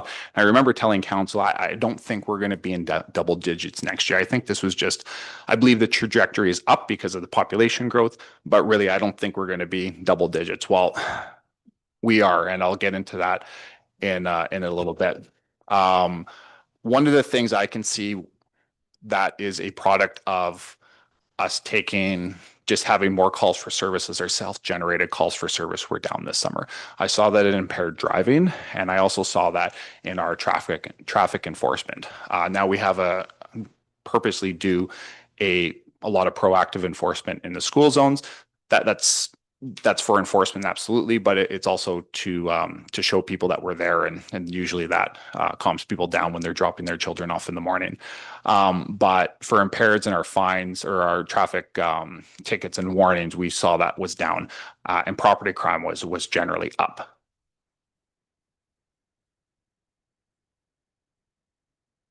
So here's our calls for service. So I've done the last 3 years. I'm just trying to be consistent with previous meetings that we had. So this is us. And one question I was asked is, or one request was the amount of calls specifically for the district of Sooke. Because like I said, we are an integrated detachment, but I did provide the calls for the district of Sooke as well. So in 2023, so there's going to be 2 bars there. One is light green, that is the district of Sooke, and the number associated with that is the number of files from January 1st to December 1st. So this isn't the full year, like we still have a month left. So this is for 11 months. And dark green is going to be for the detachment at large. So one thing to notice here is the trend is up and to the right for the district and for the detachment at large. So if we maintain the current pace, we're going to have 6,686 calls for service this year, with almost 5,300, 79% of those calls in the district of Sooke. So if I can oversimplify this, if we have 5,300 calls for service, we're looking at, almost 30% of the population in the district of Sooke alone utilizing police services. They're either a complainant in a police call, perhaps they witnessed or something else. So that's a third of our population. Again, I'm oversimplifying, but just for easy numbers. So something of note, from 2023 until now, in the past 3 years, total calls for service have increased 23%. And from this point last year alone, just from December 1st, 2024, the same point then, to now, we're at 15% increase in the calls for service. This is very unsustainable for us. And I was really hoping we wouldn't have a double-digit increase in calls for service. But not only did we have that, but we also beat out the rate of increase from last year. Now, I'm going to say the same thing again that I said last year, where I really don't think we're going to continue on a clip of 15% year to year. If anything, my hope is, and hope is not a strategy, but my hope is that we will level out. I still do firmly believe that we will still increase our calls for service, simply because, and I've said it many times in front of the council, is just, as everybody knows, we're a growing community, and with more people, we're going to have more calls for service. This does not mean that Sooke is a unsafe place to live. It's just simply we're getting more calls because there's more people. But the concerning thing is the rate of growth, which last year is 15%, which is going to equal a record number of calls for service to the police. Now, what I did was I decided to extrapolate that data and compare it to our other municipal friends, all in the Capital Regional District. So just for everybody, and forgive me, I know you can see the slide, but I'll read some of them out. So I compared with Victoria, West Shore, which is the 4 communities, Saanich, Central Saanich, Oak Bay, Sydney North Saanich, and us, Sooke, in the bottom. So if we look at Victoria, so there's three columns there, 2023, 2024, 2025. Again, for all the municipalities, is from January 1st to December 1st. So Victoria, in the 3 years, really 2023 and 24, there's not really much of a change, but in 25, they jumped 7.5%. I'm not too sure why. I don't work for Victoria, but they are up. West Shore is essentially flat for the last 3 years. Saanich is also flat. Central Saanich is also flat. Oak Bay has gone down actually 6%, and Sydney North Saanich has gone down by 7%, which is quite significant. And you see that decline for Sydney and North Saanich over the last 3 years. Now, Sooke is at 23%. Like, it's quite a bit. So little old Sooke isn't little old Sooke anymore. Sooke has the 4th highest call volume in the Capital Regional District in 2025, and by far the largest increase in calls for service. Now, I asked myself, why in the world is it going up 23%? And there's not one single thing that would explain that call for service. And we can certainly debate why it's going up. But saying that, it's a combination of factors, and they all contribute to that. It's not just one certain area that's seen a spike in calls for service or whatever it may be, but it's just more and more people that are living here. And to some of my points at our previous meetings as well, we are also getting an organized crime element that is moving into this area, and they're setting up shop and they're doing all sorts of things. So this past year, we had the largest fentanyl drug seizure that we've ever had. in our history. It was absolutely massive. And those are going before the courts. And we've had some others as well. And we've had these significant files that have been occurring. And if you remember from last year, and I don't have the chart here, and for members of the public, last year we had 184 different calls for service that would fit under a major crime benchmark in Sooke. That's quite a bit. Now that's very comparable with other similar size municipalities. It was more than Sydney North Saanich, which has a larger population. I compared it with Powell River as well. And, and they had quite a bit more investigational capacity than this. But this is just a reality of us getting to a population of, 17, 18,000 people or whatever it is. But I saw this, and this was quite, shocking to me when I actually put everything on a graph and I saw a 23% increase. And I'll note with that 23% increase, that's with a reduction of proactive enforcement, such as impaired drivers and some other things. So this is just raw calls for service.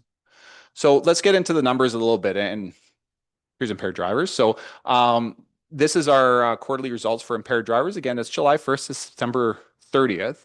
And you'll see the big spike in 2024. That's where we had a full complement of people. We were able to, we had 15% less calls for service, and we were able to get a little bit more. And you'll see in 2025, it's down to 36. Now, this isn't because, now I can't quantify this with data, but I don't believe this is because there's simply less impaired drivers out on the road. I just believe that we weren't on the road as much as I would have liked to. And that's no fault of any. It's because my members are dealing with other matters and other priority matters that they have to deal with.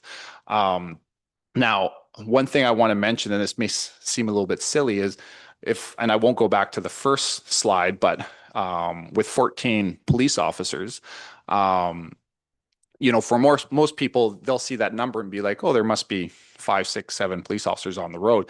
And I remind everybody and members of the public is, policing is a 24/7 job. So we have to staff our service 24/7. So if you're a business owner, for example, or if you work, wherever it is that you work, take the complement of people that you have in your business or however it may be, wherever you work.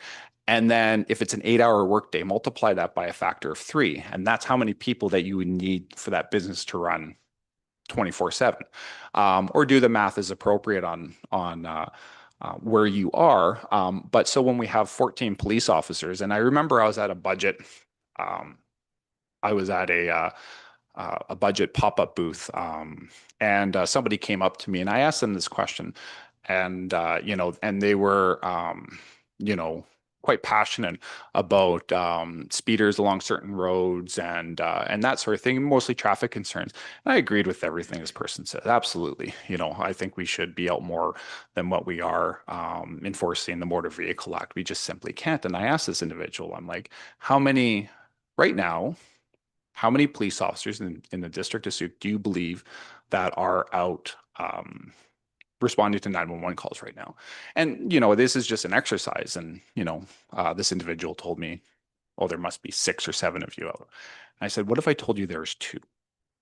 And what if I told you that we respond to 20 calls per service per day? And that's where a lot of their time goes to. So besides responding to calls and then doing the investigational part of it, which takes the most amount of time, there's very little room when it comes to proactive enforcement, unfortunately, because we have other initiatives as well. Like prolific offenders is a big initiative for us, and we really want to stay on that, and we've had a lot of success on that. But sometimes all I'm saying is that sometimes it's like robbing Peter to pay Paul. And that simply is what I felt that we were doing this summer, especially when those vacancies go up, which I cannot control. So here's a good example of where some of our calls for service are going up. So this is property crime, or in the criminal code, it's called mischief. So this could be, for a reminder, or for members of the public that don't know what mischief is, the most common one is mischief under 5,000. So that could be, say somebody threw a rock through somebody's window, or they damaged somebody's property, or, somebody's laptop or whatever it may be, that could be considered a mischief or a smaller property crime. So from the same period in 2023, we're up 91%. That's almost a double in one quarter. And from the same period last year, it's up 58%. So it's gone up quite a bit. Now, again, these type of calls can range in terms of exactly what they are.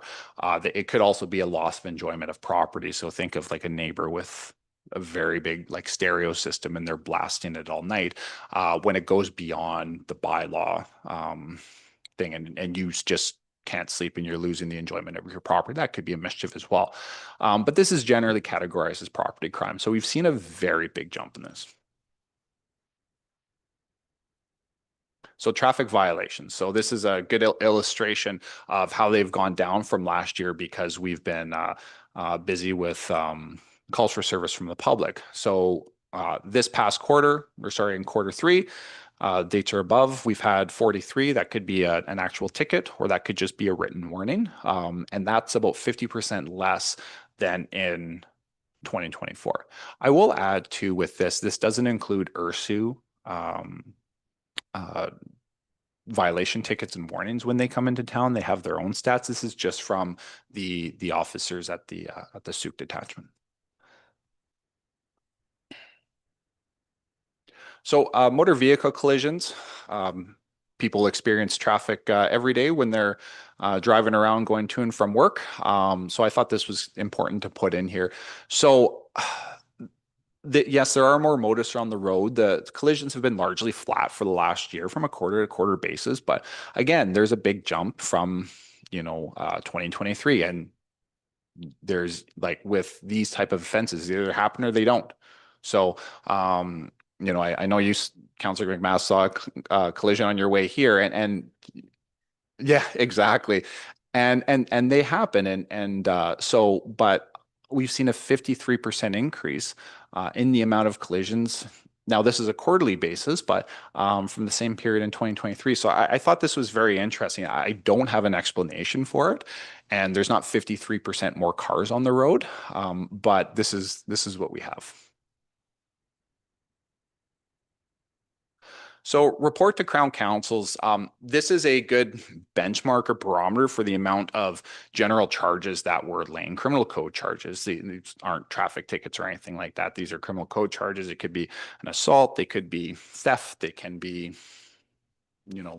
criminal harassment, and that sort of thing. So they've largely been flat for the last 3 years. Again, this is just a quarter snapshot. I haven't brought the annual stats, but I suspect if I brought the annual stats, or if we bring the annual stats next meeting, they might show that they'll be around the same. This also does not mean that we've only laid 33 charges. We've only recommended 33 of our investigations from this past quarter for charges. Now, one person could have one charge, or they can have 10 charges. It just kind of depends.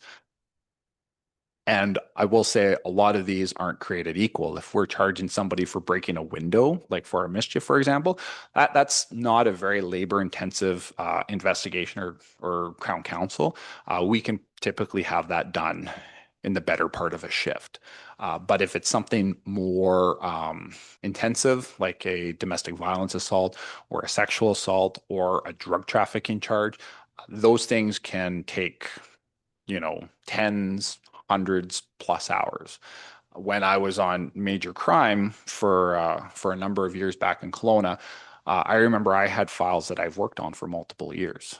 And I don't log the amount of hours in there, but if the average full-time worker works about 2,050 hours a year, and I'm largely working on one file per the year, like the hours add up pretty quick, not to mention my team's hours.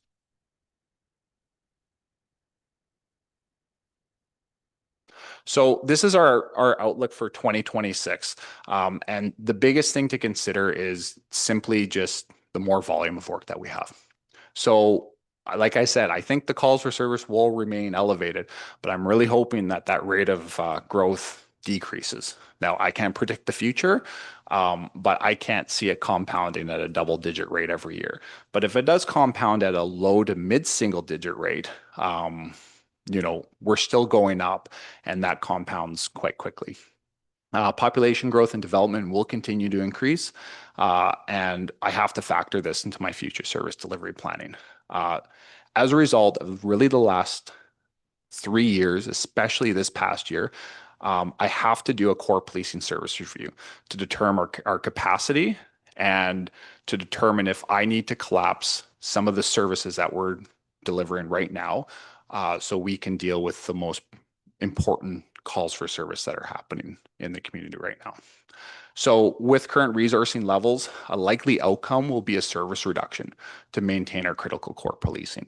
Now, what that looks like, I'll bring a more comprehensive plan next council meeting. But I wanted to let this council know that with our current resourcing that we have available, I may have to, or I likely will have to reduce some of our service levels so I can collapse to core policing. Now, what do I mean by core policing? If somebody calls and we have, I don't exactly know if it's every day, but very often we'll have files, for example, like a domestic violence situation. We drop everything to go to those. We may have somebody in crisis that is actively threatening to harm themselves or harm others. We drop everything to go. Our prolific offenders and our organized crime, we put a lot of effort into those things. A sexual assault, a child sexual assault. These are all the things that happen in Sooke, and these are all the things that we deal with on almost a daily basis.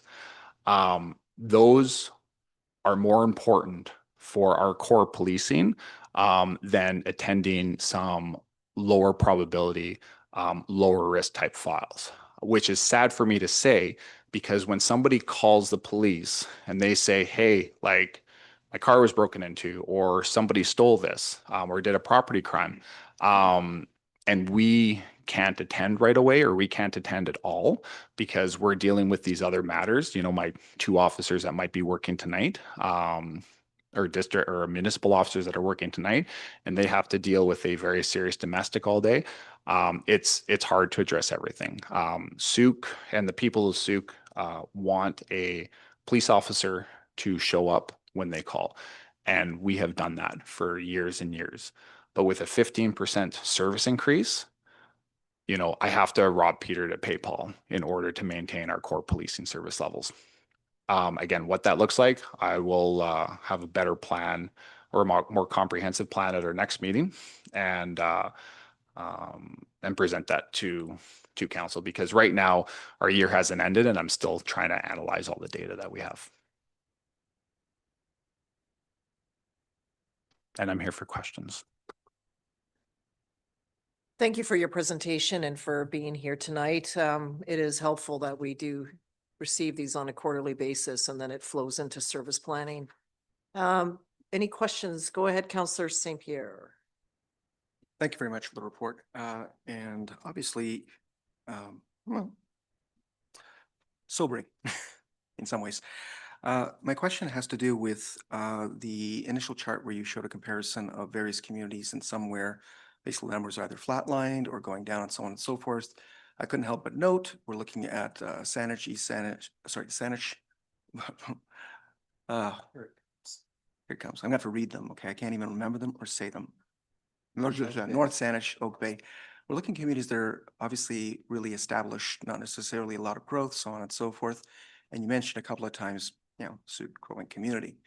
Do we have any stats from, and I know that we're growing super fast, but so is Langford. Do we have stats for Langford? Do we have stats for communities that are maybe closer to us that are growing at a similar rate? And what is their situation looking like, or are we extremely peculiar?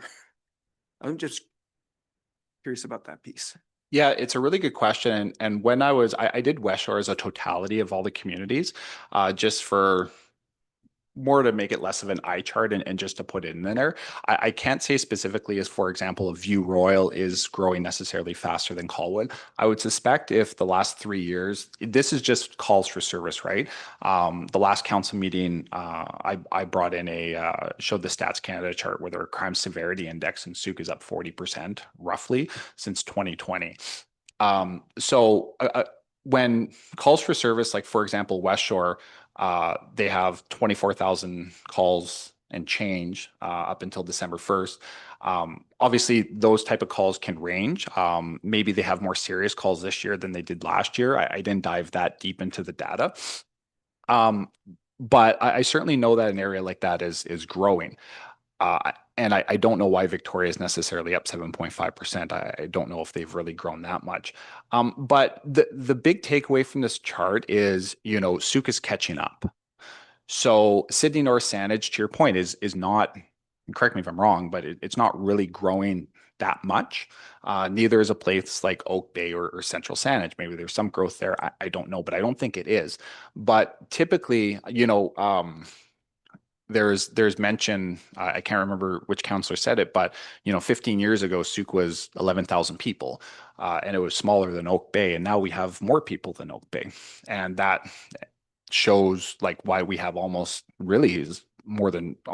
twice as many calls for service than them, or getting close. We're about 80%. So it just shows that really Sooke is catching up because of our fast rate of growth. Okay, Councillor Pearson, then Bateman.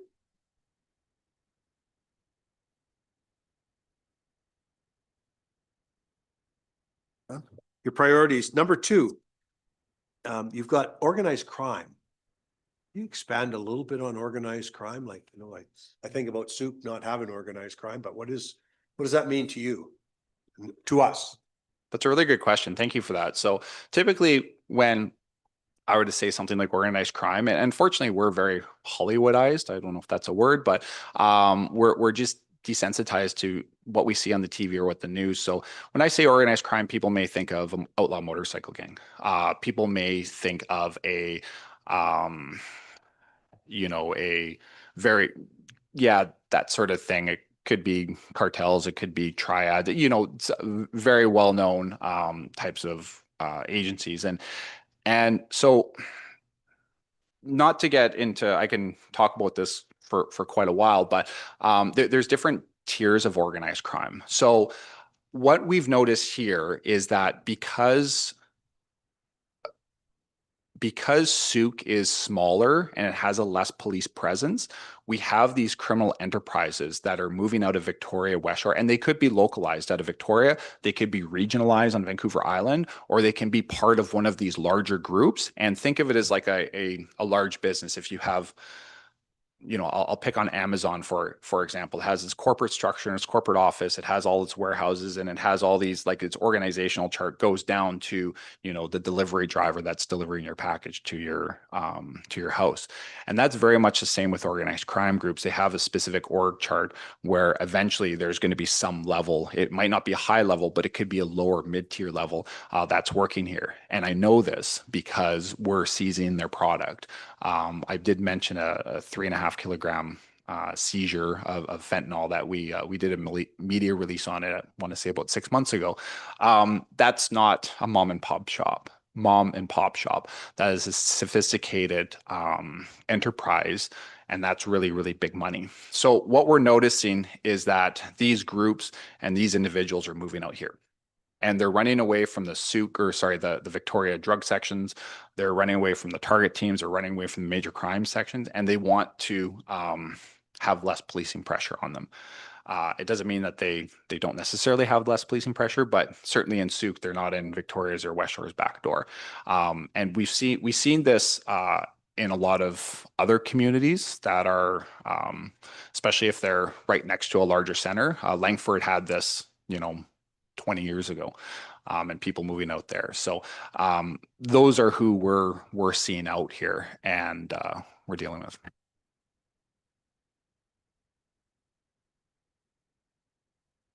I might move my thing.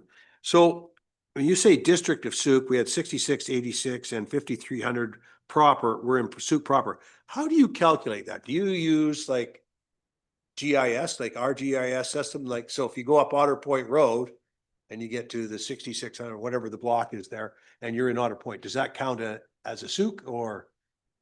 I don't have the municipal boundaries in front of me, but with our system, we use the municipal boundaries that the District of Sooke has.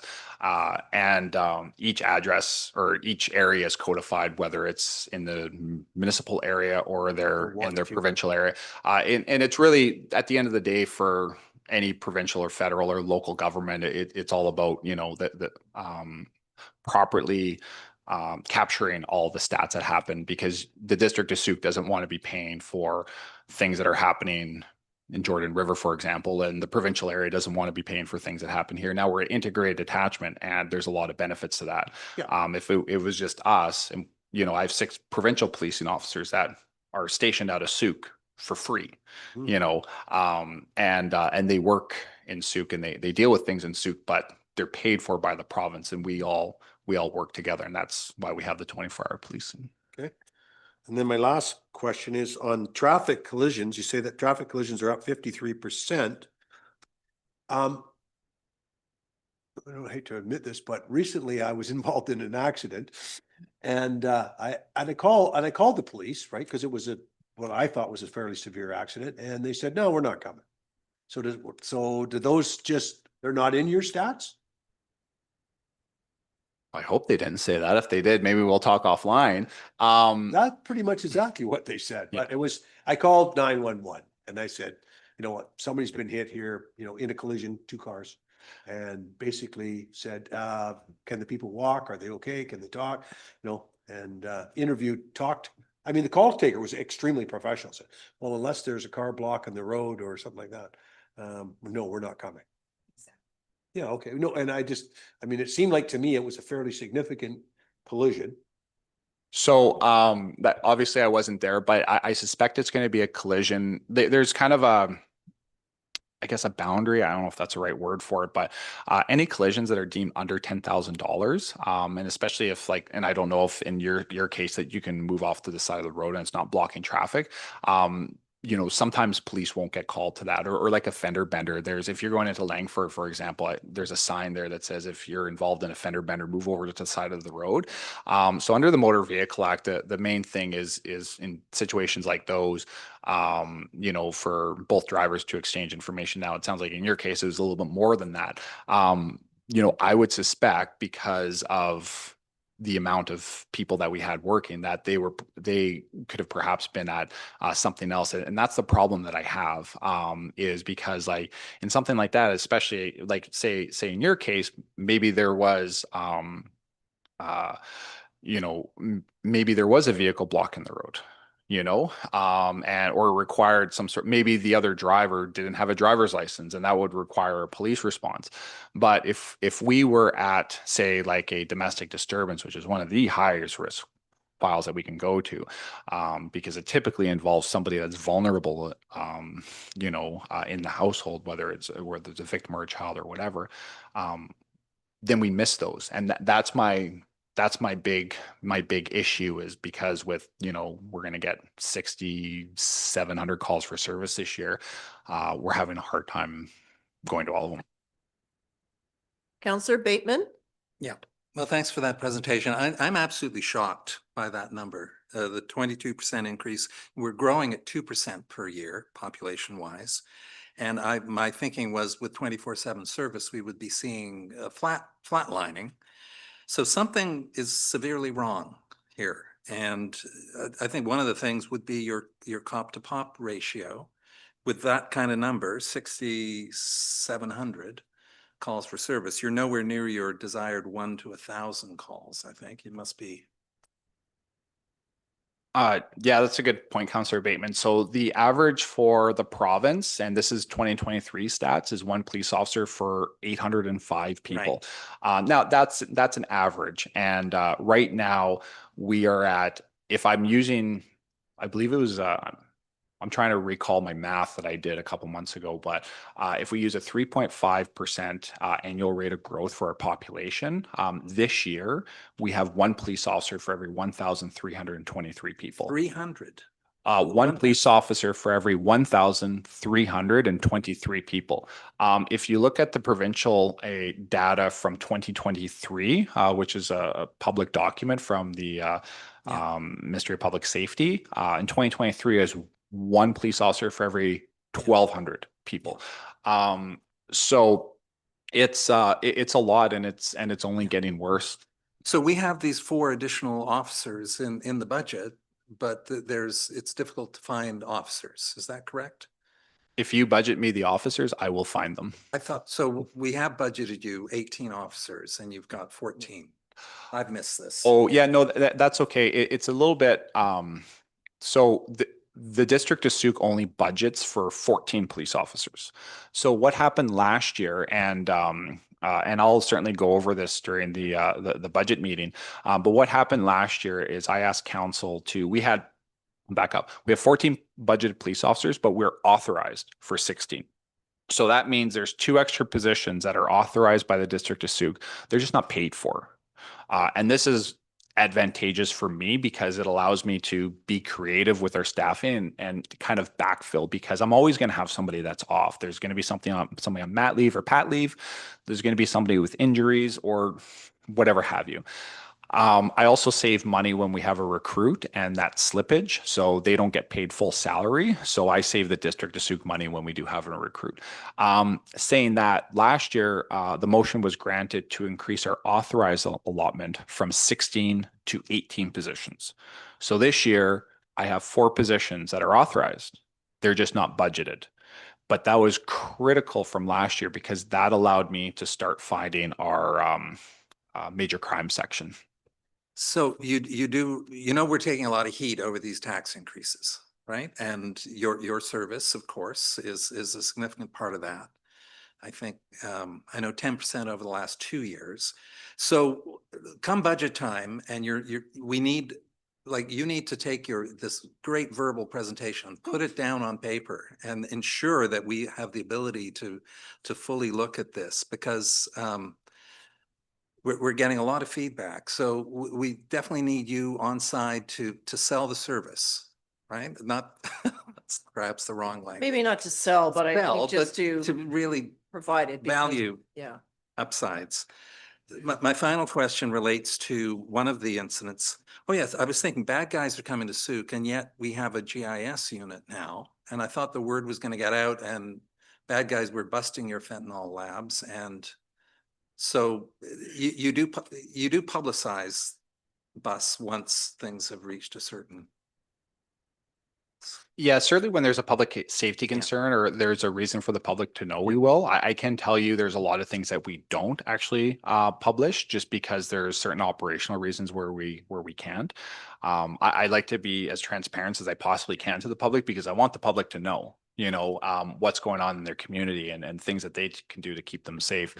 Yeah, it's, with that drug trafficking element, unfortunately, at the end of the day, and this is just an unfortunate thing with it, when the market exists, there's always going to be producers and suppliers that are going to want to feed that market and tackle that void. And, in my opinion, they believe that there is a void out here.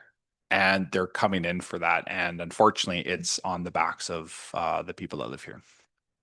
Yeah, and we're just beyond the fringe, right? So my final question relates to this disturbing incident in downtown on July 3rd, when a youth was severely assaulted by a group of teens.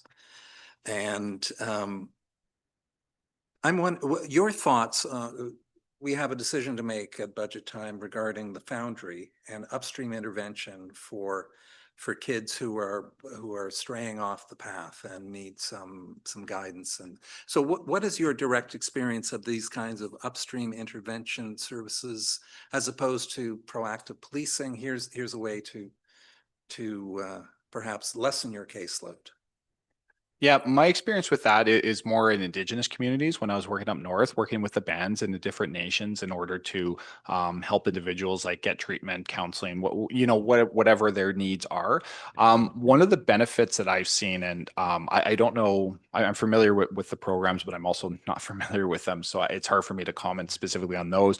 But generally, the prevention stuff is very, very important. It's one of the things that we're lacking as a service that I desperately would like to see at some point in the future is a full-time school resource officer. Unfortunately, with our calls for service this year, and I'll be very honest about this, like we haven't been in the schools as much as I would like to see us. And that has nothing to do with the dedication of the officers that I have. Like I work with the best team of officers you can ask for, and they're incredibly efficient and wonderful. They're just so busy dealing with all these other things that they can't get in there as much as they can. It's easy for us to do a school zone enforcement, especially during the busy time. But to actually go in there and build those meaningful relationships with the youth, like that's, I feel that especially with our school liaison officer programs in other areas, sometimes with the youth in that school, the only positive conversation that they're going to have with somebody, especially an adult, is with our school resource officer because they build that relationship Yeah. with those high-risk youth. Thank you. Okay, thank you. Counselor St. Pierre, did you have a question? And then we need to move on. Hopefully just a quick one. I'm curious about the 24/7 service. Is there any increase in the number of calls that can be received because of simply being more available? Yeah, that's a good question. Very, very quickly, when we were on call, I did the numbers from our last full year of being on call, and we were called out approximately 300 times. And it was a shorter area. It was only a couple hours per day. And that was a large overtime cost for us because it's typically 2 officers that we're sending out there. So once we bridged that gap, it was almost a bit of a wash, but a lot of those calls still exist. And especially at that time, like it's mostly actual 911 calls for service that we're getting. So. Okay, so just to clarify for myself, those calls were still happening and still being recorded. It's just that now they're not overtime. Correct. Yeah. There's certainly some self-generation, but yeah, correct. But it wouldn't actually, there would have been calls that would have missed previously and wouldn't have been part of the stats. Okay, perfect. Thank you. Okay, Counselor Haldane briefly, then McMath, and then let's move on. Thank you. Yeah, thank you. So going forward, we are under a lot of responsibility and pressure to build low-cost, affordable housing and apartment units, which we've done in the last few years. Is there a correlation between building those types of units and the call volumes that we're running into? It certainly depends. Obviously, some of those units and what we have in town, they do add X amount of people to the total of the population that's happening. We do have, and I don't have the numbers in front of me, but when it comes to when we're doing a data analysis of where the calls are coming from, we'll have like for lack of a better term, like a heat map of certain areas that will have more calls for service and not. And there's certainly some of those places where there's a higher proportion amount of calls for service. And again, I don't have the numbers exactly right in front of me. But there's some, I will say that there's some places that we're certainly attending to a lot more than others. Well, and one of the reasons I'm asking, because even the city of Victoria, they've got budgetary constraints happening right now, and they're lacking police officers for sure. But they've gone ahead recently and hired on close to 20 more bylaw enforcement type officers because they come in a lot cheaper than police officers, of course, to work with their displaced people downtown and so on. Is that something we should be looking at because it's more reasonable to do? Do you sort of go against that? I know you have your own union issues and different things, but we again have budgetary constraints. We have a lot of pressure because CRD can buy property out here a lot cheaper than Victoria. So this is where we end up with some of the CRD housing trust fund monies and stuff like that. So.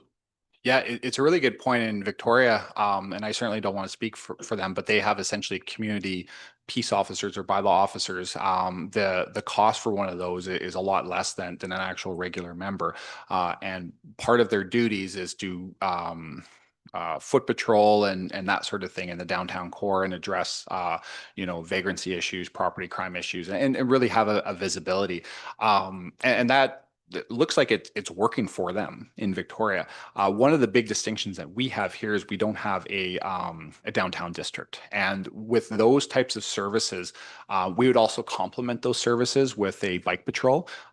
We would complement them with a downtown enforcement unit and that sort of thing. And work hand in hand. We had something similar in Kelowna where we had our bylaw enforcement team, which is very similar to what you mentioned, Councillor, and not in that depth as many, but certainly we had those, and then we layered them with our outreach program, with our bike units and downtown enforcement and our drug units and whatnot, and we all worked together to address those issues. But because we don't have that dedicated downtown area, it's a lot harder for us to do that, or for a bylaw team to be successful with that. Thank you, Councillor McMath. It's okay. In the essence of time, I just wrote it down. I'll ask it at the next one. Okay. Thank you. Thank you for your time and your patience with us tonight. We look forward to the budget consideration time. One thing that I'll be asking for at that time that I can see is around, and even coming through Crown Council office, is the need for more disclosure clerks. So that might be, it's not really, I'm getting a quarterly update. It's not really the time to ask that, but it would be something I would like to learn more about, and potentially would that free up policing time. But I'll leave that with you and we can talk about that, but we do appreciate and thank you for the work that you're doing on an ongoing basis. Thank you very much for your time, and I'll have that information for you at the next council meeting. Thank you, everyone. Okay, thank you, Council. We're going to move into item 7, which is our report of the Chief Administrative Officer. Excuse me. Thank you, Your Worship. Just a couple staffing updates to add to the report included in the agenda today. Excuse me. And I'd like to officially announce that Greg Lauis is our new Director of Corporate Services. He'll be starting with the district on January 7th. And just want to really thank Miss Owens, who has done quite a lot of double duty and heavy lifting over the last couple months here. And so really appreciate all her effort getting us through all these council meetings. And I know she's looking forward to some much needed help in January. As well, we have filled a wastewater operator 3 position. Trey Hughes is the successful candidate in that position. And internally, Andrea Kettle was our general support clerk, was the successful candidate for the record management competition that just closed. And then I just wanted to, excuse me, formally acknowledge the departure of Jeff Carter from the district of Sooke. Jeff worked for the district for almost 6 years now, and during his tenure here, was involved in numerous projects of modernizing the operations department. He was involved in numerous roads, wastewater, parks, subdivision bylaw updates. He made a significant difference to anyone who's getting around Sooke, and I think, he had a lot to accomplish, and I don't think any road in the town core hasn't been touched or looked at by Mr. Carter. And I just really want to thank him and appreciate him for all he did to try and improve day-to-day life for residents of Sooke, and wish him the best. And I'll leave it at that. Thank you. Thank you, Ms. Gray. Okay, we'll move into our next part, which is our public question and comment period. So this would be for all remaining items on tonight's agenda. Not the OCP, because that item is closed for now.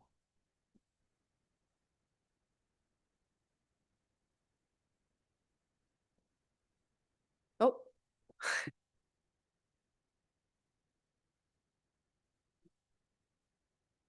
I would just like to say, Can you please introduce yourself oh, again? I'm so sorry. You'd think I'd be used to that. Veronica Pemberton Billings, Sooke. So I just want to make a general acknowledgement of all of you. I'm really impressed by all the work and commitment you put in, and it's just wonderful. So thank you for that. To say I'm disappointed with the vote would be an understatement. I think it's important that the vote on the OCP be recorded. So I have done that with the nay votes, and I'm going to hand this to staff at the end so it can be attached to the minutes.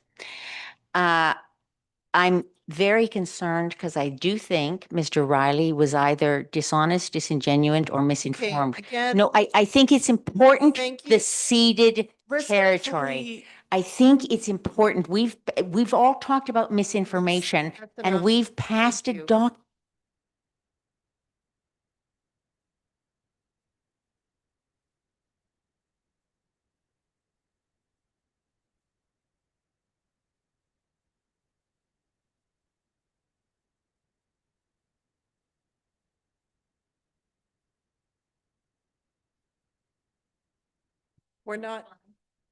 I'm not going to get into debating these items. Thank you for your time tonight. Thank you for your time tonight. Yeah.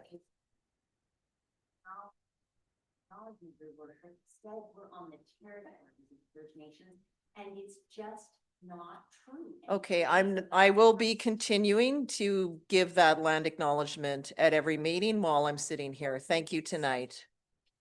Thank you. Okay, thank you.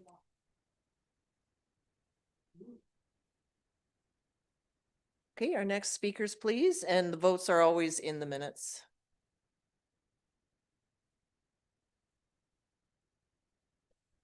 Dave Saunders, Mayor, staff and citizens. I do need some answers. I got to do trees tomorrow. So whether I talk about it right now, I'm going to use the analogy, clear as mud, because it's been termed at the land use committee.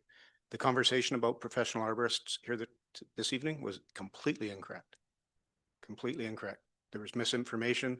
I got to work tomorrow. I got 2 jobs in Sooke that are within that 15 meters. Because of your decision tonight, that's a $500 or $1,000 report. So I need to know.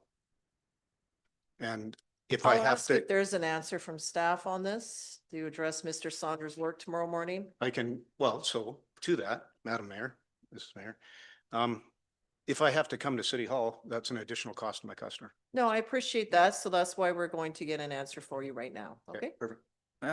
Through your worship to the speaker here, I respectfully, I don't know off the top of my head, if he submitted an application for something, I'm not sure what he's up to. It's hard to make a judgment based on, he says he's cutting down trees on his property tomorrow. I'm not quite sure what to do with that information. I think the staff would So need just more to information clarify? I to would treat it understand. that it would be in stream. No, This is, I don't have an answer for you. I do. I Okay, deal with it. This is where the rubber hits the road. This is Okay. where I've tried to make it clear to mayor and council for a long time now. I'm on record with respect to my email. Arborist reports are anywhere between $500 to $1,000 per arborist report, ISA. I'm a member of the ISA. I've been doing this for 30 years. When rubber hits the road, such as the decision tonight, it's a decision that you made. Staff don't have the knowledge with respect to the professional guidance associated to arborist work. That's why I've offered numerous times to consult. Nobody's taken me up on that. I have 2 customers. I would be, if I took those trees down tomorrow, with respect to your new OCP, I would be acting illegally. So when we talk about our CMP costs, these are the minute details that haven't been fleshed out, that need fleshed out, because it's an added cost to the customers, to the citizens of Sooke, especially when we see we're robbing Peter to pay Paul. We're going to be seeing our CMP increases dramatically. So these little decisions that you think are small decisions, they aren't. So, okay, thank you. thank you. Other speakers tonight?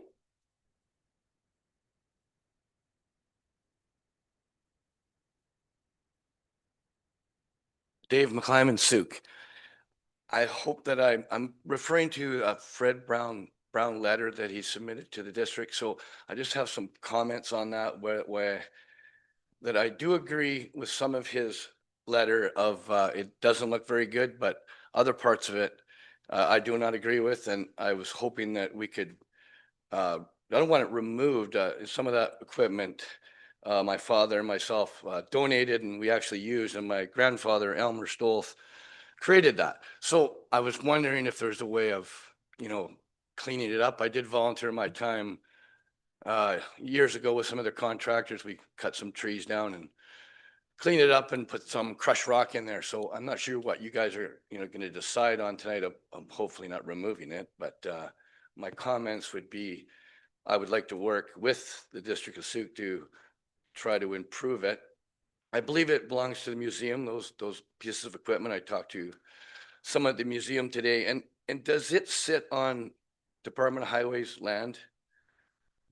Yeah, so I think when we'll get to the correspondence, it was members of council that pulled it. It is museum equipment and it is on ministry land. So not fully in our purview, but that's where when we get to this, there may be ideas that council members have about it. There was in years past, and I'll just share this with you so you don't have to stay all night. Different service groups have looked at the area, but then it was used as a staging area for some of the highway construction. So then now that they've completed that work, and then I think the CRD used it as a staging area for the water main, it's all moved. So we'll get more information there, and that sort of upgrades that have been planned were just put on hold for a while these other larger projects took place. But I think since members of council who sit on the historical board have pulled it, we'll have some more insight there, but certainly appreciate you speaking to that. Yes. And also for providing just the background to the equipment, because sometimes we just wonder how it got there. Yeah, and it doesn't look that great, but like I don't want it to be totally restored because I don't think that's what it needs, but it does need a little bit of work. So I just don't want it to be moved or taken away because it to me, it means a lot. Yeah, no, that's totally fair. Thank you. Well, thank you. Councillor Beddoes. Yeah, Oh, Mr. Timon, I was in the Historical Society, chair of that committee for a number of years. And we looked at that, and my understanding, and now I'm hearing something different, that the equipment that's in that fenced off area, and that's what we're talking about, was old highways equipment. yes. Okay, and that we kicked it around and we came to the conclusion that it actually, at that time, might have changed then, at that time, it was actually owned by the Department of Highways. Or MOTT or MOT, whatever it was at the day. And there was a little bit of a push to do something with it. And I don't know what quite it was. So I'm a little confused. It'd be interesting to hear more about it. We certainly need to do something with it. There's no ifs, ands, or buts about that. So I appreciate you coming here tonight and educating me on a little bit of the history of it, because that was a hot button item, and I guess it's been 10 years since I was on the historical committee and chair of that. But it was an issue back then, so. Thank you. Yeah, and I did go talk to Lee Boyko at the time, Okay. and I think he kind of said they didn't either have a budget to look after it, but it may well be right. It was Ministry of Highways, equipment that my grandfather, I don't think it was in use anymore, and he headed up by Idlemore Road there in that corner there by Cicino School for years. And then it got placed there, and then we added some equipment, and then I think the museum added a trolley or something from Jordan River there shortly. So I don't know actually who owns all of it.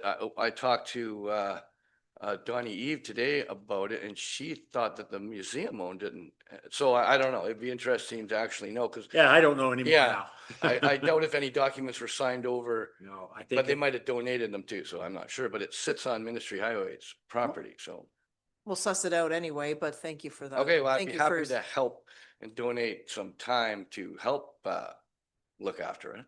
But would the district staff, like maintenance, maybe look after it once we got it cleaned up? I mean, they do those gardens, they look so nice there, and Well, and I think that is the problem we need to solve. Yeah, So we'll look forward to that discussion on what our next steps are, because okay, well, thank you for your but time. thank you.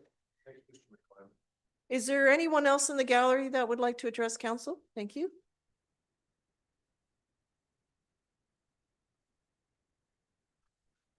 Really quickly, Susan Belford, I live here in Sooke.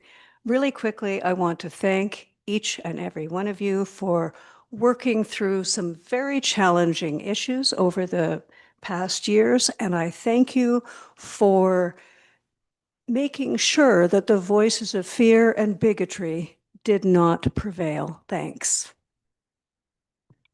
Thank you.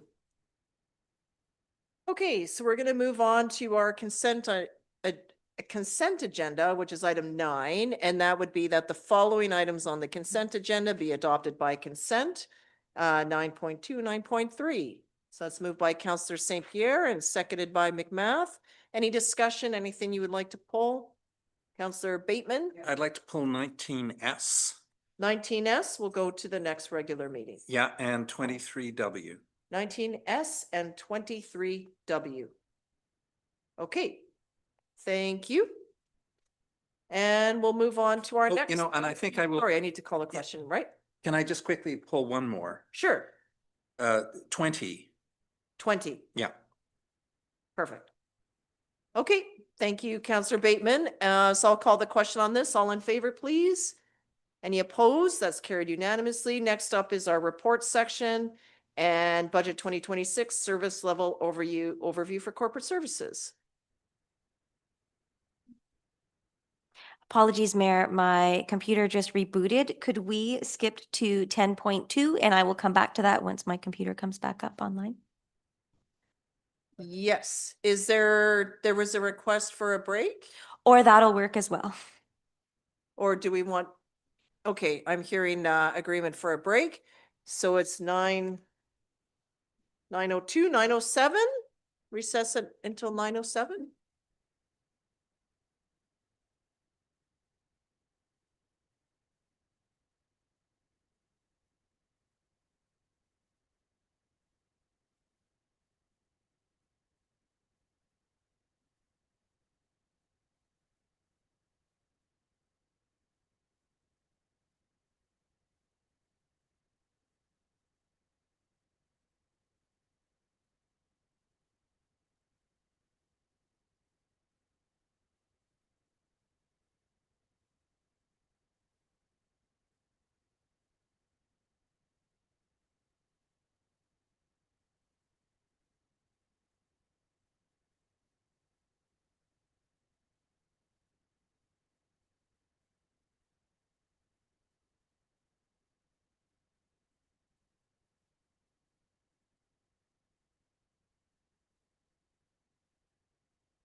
Okay, so are we on the hour? We are, yes, 9:07, folks. So budget 2026 and 10.1, thank you. Thank you through the mayor and council. So we are up to service area overview for budget 2026. We're going to be speaking about the corporate services department. We have two sections of the department, and I will try to make this snappy because we still have a lot of agenda. So first, we're going to start with the legislative services. And so legislative services and records management. Corporate services plays an important role in supporting transparent and accountable local government. Our focus is ensuring council and committee work is carried out in a clear, consistent, and compliant way so that decision-making is accessible and understandable to both staff and community. A big part of our purpose is maintaining the legislative and procedural frameworks that support open government, whether that's how information is shared, how decisions are recorded, or how the public engages with our process. Everything we do is grounded in helping the organization operate with clarity, integrity, and confidence. And so our core services, corporate services delivers a range of operational and legislative functions that support day-to-day governance.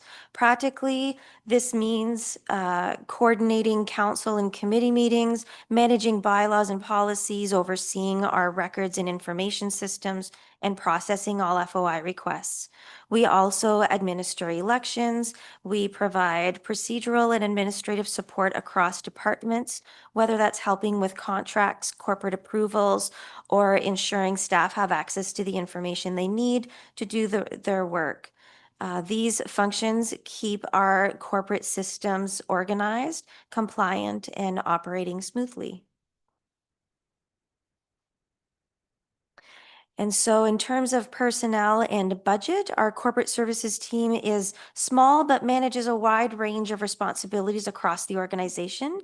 This past year brought quite a bit of transition. I myself joined as deputy director in April. We onboarded a new corporate services assistant shortly after. And both the director and records management clerk positions became vacant later in the year. Despite these changes, the team has maintained full legislative and governance support without interruption. We're looking forward to being fully staffed again in January 2026, as our CAO has mentioned, with a new director and records management clerk joining us, which will help us move ahead on several key improvement projects. Corporate services operates on approximately 3% of the district's total operating budget, which is modest given how many corporate processes rely on our work. And so for the 2025 highlights, it required our team, thank you. It required our team to be highly adaptable, and despite the amount of turnover and onboarding happening throughout the year, we were still able to deliver all core governance functions without interruption. A major achievement was successfully delivering a by-election, which is a significant undertaking for a team of our size. We also strengthened our internal use of our meeting management system, currently iCompass, by providing report writing training and developing in-house expertise so staff across organization could use the system more effectively. It's still a work in progress, and we're still looking at reviewing that current system. We expanded on support to 2 new advisory committees, adding more agendas, minutes, and coordination each month. We also refined our FOI processes and brought that work fully in-house, creating cost savings while maintaining compliance. Overall, I'm proud of how resilient and responsive the team has been, even through substantial transition, we continued to provide reliable support across the organization. So for 2026 priorities, as we look ahead, our focus is on stabilizing, modernization, and preparing for the general local election. Election readiness will be a major priority, including planning, training, and ensuring all legislative requirements are met.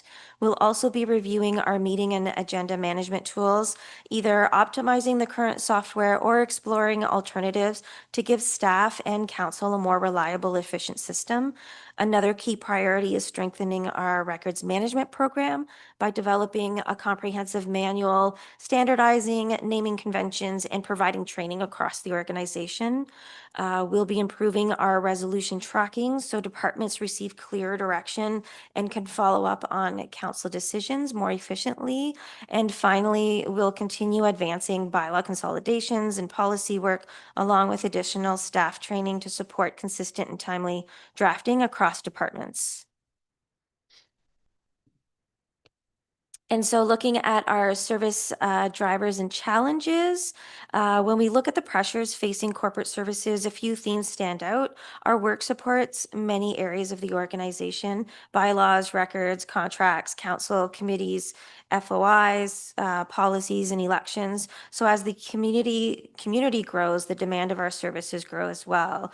We also operate within a small portion of the budget, about 3%, while supporting a significant amount of mandatory legislative-driven work. Modernizing systems and preparing for elections all come with a cost we have to manage carefully. Capacity has been another challenge this year as we balance onboarding new staff with maintaining core services.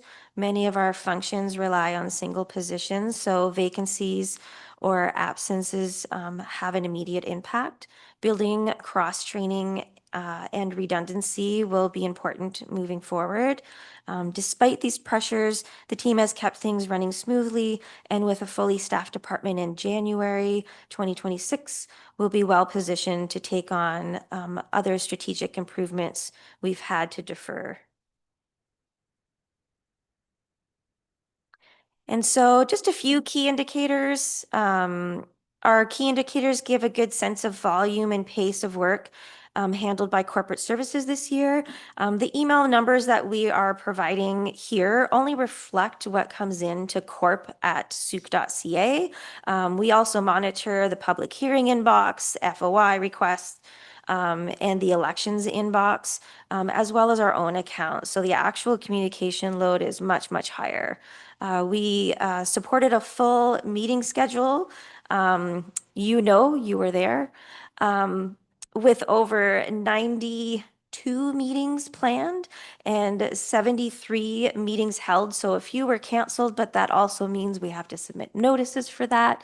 So preparing agendas and minutes for each and spending we estimated 266 hours in meetings.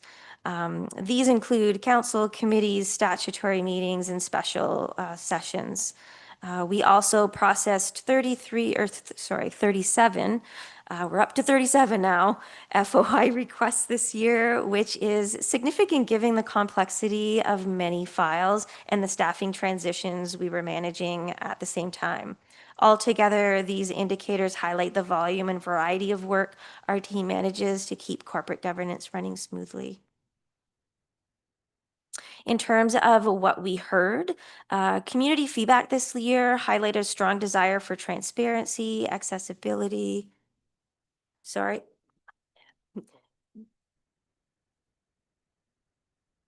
Apologies. Strong desire for transparency, accessibility, information, and clear communication. Residents want to understand how decisions are made and to easily access the information behind them. That aligns directly with our work on agendas, minutes, FOI responses, and records management. We also heard support from improving internal efficiencies and cross-training. Our efforts to strengthen records management, resolution tracking, and meeting management tools directly affect that feedback. Residents emphasized responsible financial management without reducing service levels. Corporate Services has been navigating that balance all year, maintaining full service through staff transitions, internalizing FOI work, and supporting more committees and meetings with the same small team. Many of our 2026 priorities, modernizing our agenda system, improving public access to information, preparing for the election, and updating records management are all direct responses to what the community told us. Even though much of our work is behind the scenes, it plays an important role in meeting those expectations. And next up, we will get to the bylaw enforcement. So bylaw services help support a safe, orderly, and respectful community by ensuring bylaws are applied fairly and consistently across the district. Our purpose is to uphold community standards in a way that promotes livability and addresses concerns before they become larger issues. We focus on education, problem solving, and collaboration to encourage voluntary compliance and positive interactions. Through this approach, we help foster a community where residents feel informed, supported, and confident that concerns are addressed in a fair and timely manner.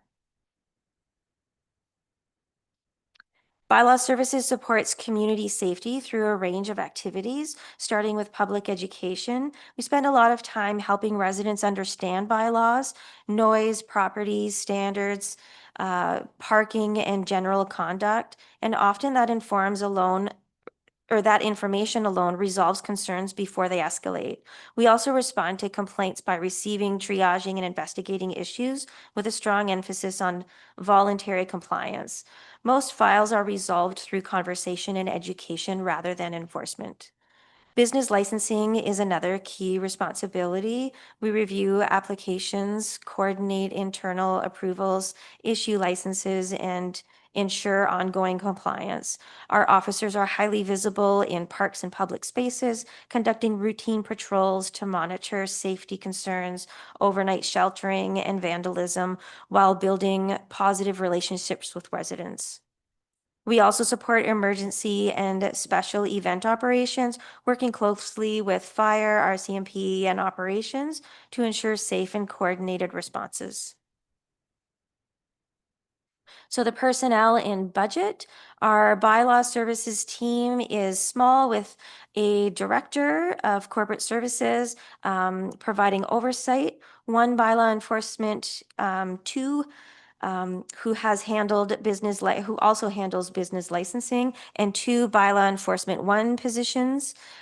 Despite the size, we manage complaints, proactive patrols, business licensing, public education, and support during emergencies and events. An education-focused approach helps us resolve most issues quickly and constructively. Bylaw Services operates on about 2% of the district's operating budget, so we work efficiently while maintaining a strong, visible presence in the community. And so the 2025 highlight was 2025 was a strong year for bylaw services, with progress made both internally and out in the community, with modernizing our business licensing workflow using the new Tempest module, which streamlined approvals and sped up processing. We also improved parking communications by introducing high visibility warning stickers, helping reduce repeat violations. Community safety remains a priority, with officers completing 247 days of park and public space patrols and addressing issues early. Our voluntary compliance rate was nearly 99%, showing how effective our education-first approach continues to be. We also support fire. Oh, we already said that. Sorry. In 2026, our priorities focused on stronger community connection, improved service efficiency, and modernizing on enforcement tools. We'll continue expanding our presence in public spaces and at community events to build trust and address issues early. We're also aiming to reduce complaint resolution times through the new online complaint form and updated workflows. For business licensing, we'll improve renewal communications and increase outreach to help businesses stay compliant and reduce delays. We're also beginning to explore a bylaw office notice system, which could provide a faster and more cost-effective alternative to provincial court.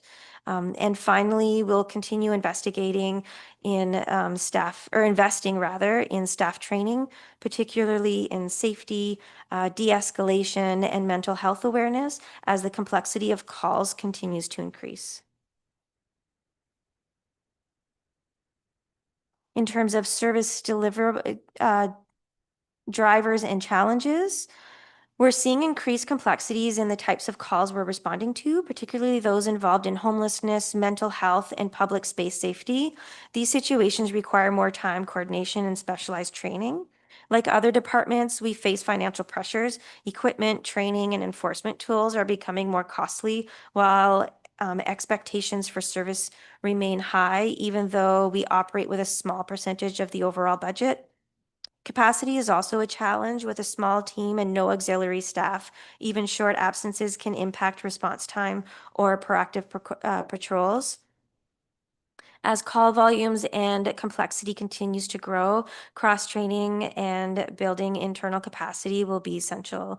Despite these pressures, we remain focused on an education-first approach, strong community relationships, and encouraging voluntary compliance, which helps us manage workload while maintaining a visible and supportive presence in the community. So just a few key indicators. Our metrics this year show both the volume of work we manage and the effectiveness of the education first approach. We resolved nearly 600 bylaw issues, with almost all addressed through voluntary compliance, which shows residents are genuinely willing to correct concerns once expectations are clear. Officers completed 247 days of park patrols, providing a strong proactive presence and helping us identify issues early. On the licensing side, we issued over 1,000 licenses, reflecting community growth and smooth internal coordination. Our average complaint resolution time was about 10 days, and with the new online complaint form and updated workflows, we expect that to improve even further in 2026. Overall, these indicators reflect a high level of activity, strong compliance, and a proactive approach to support safe, well-managed public spaces. And engagement feedback showed that residents valued feeling safe in public spaces, which supports our continued presence in parks and neighborhoods. Fairness and clarity and enforcement were also strong themes aligned with our education first approach. Residents asked for quicker, more efficient service, and our new online complaint form, workflow improvements, and licensing updates directly support that. There was also support for using technology to reduce costs and streamline enforcement, which aligns with our exploration of bylaw offense notice system.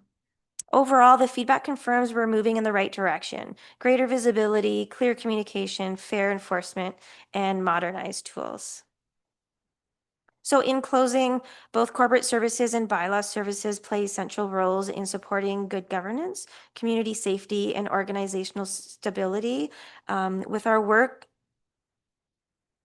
While our work looks different on the surface, both teams are deeply connected through a shared commitment to transparency, accountability, and responsive service.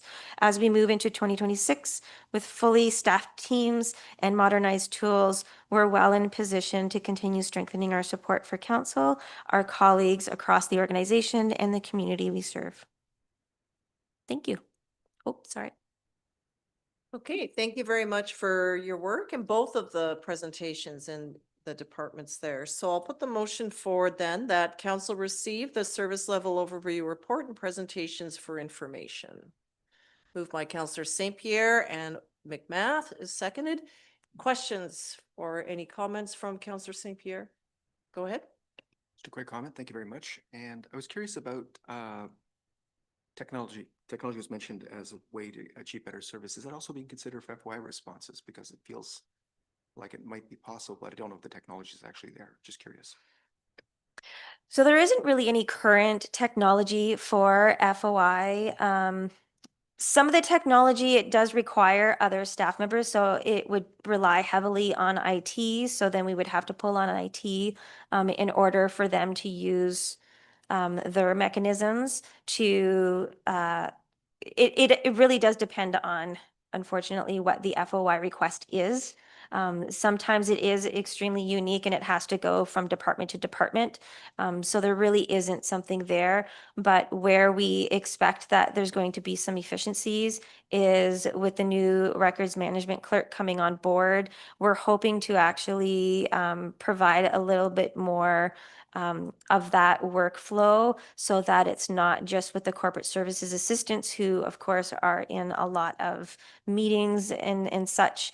And so that way we can actually share the workload as well and have some of the initial search and information brought forward. And so we're looking at streamlining it in other ways, but there isn't unfortunately any software that I'm aware of at this time. Thank you for that response, and thank you for the work in terms of actually using the technology to improve access to the records and so on and so forth, because obviously that's also part of the transparency, especially with the new website. And also thanks for all of that, because I think it does address some of the concerns of the public with trying to access information. Exactly. And that's another piece. Sometimes we get FOI requests that really do not require an FOI request. And it's really just a matter of pointing individuals in the right direction as to where they can actually get the information. Okay, Councillor McMahon? Anything from anyone else? Just a comment for me going forward, given that the new director will be starting in the new year. And because I read all the minutes in municipal history, it would be helpful just to get a sense of what their take on best practice is and if there's any improvements we can make to our minutes and public commentary going forward. Thank you. Okay, I'll call the question. All in favor? And that's carried unanimously. Thank you.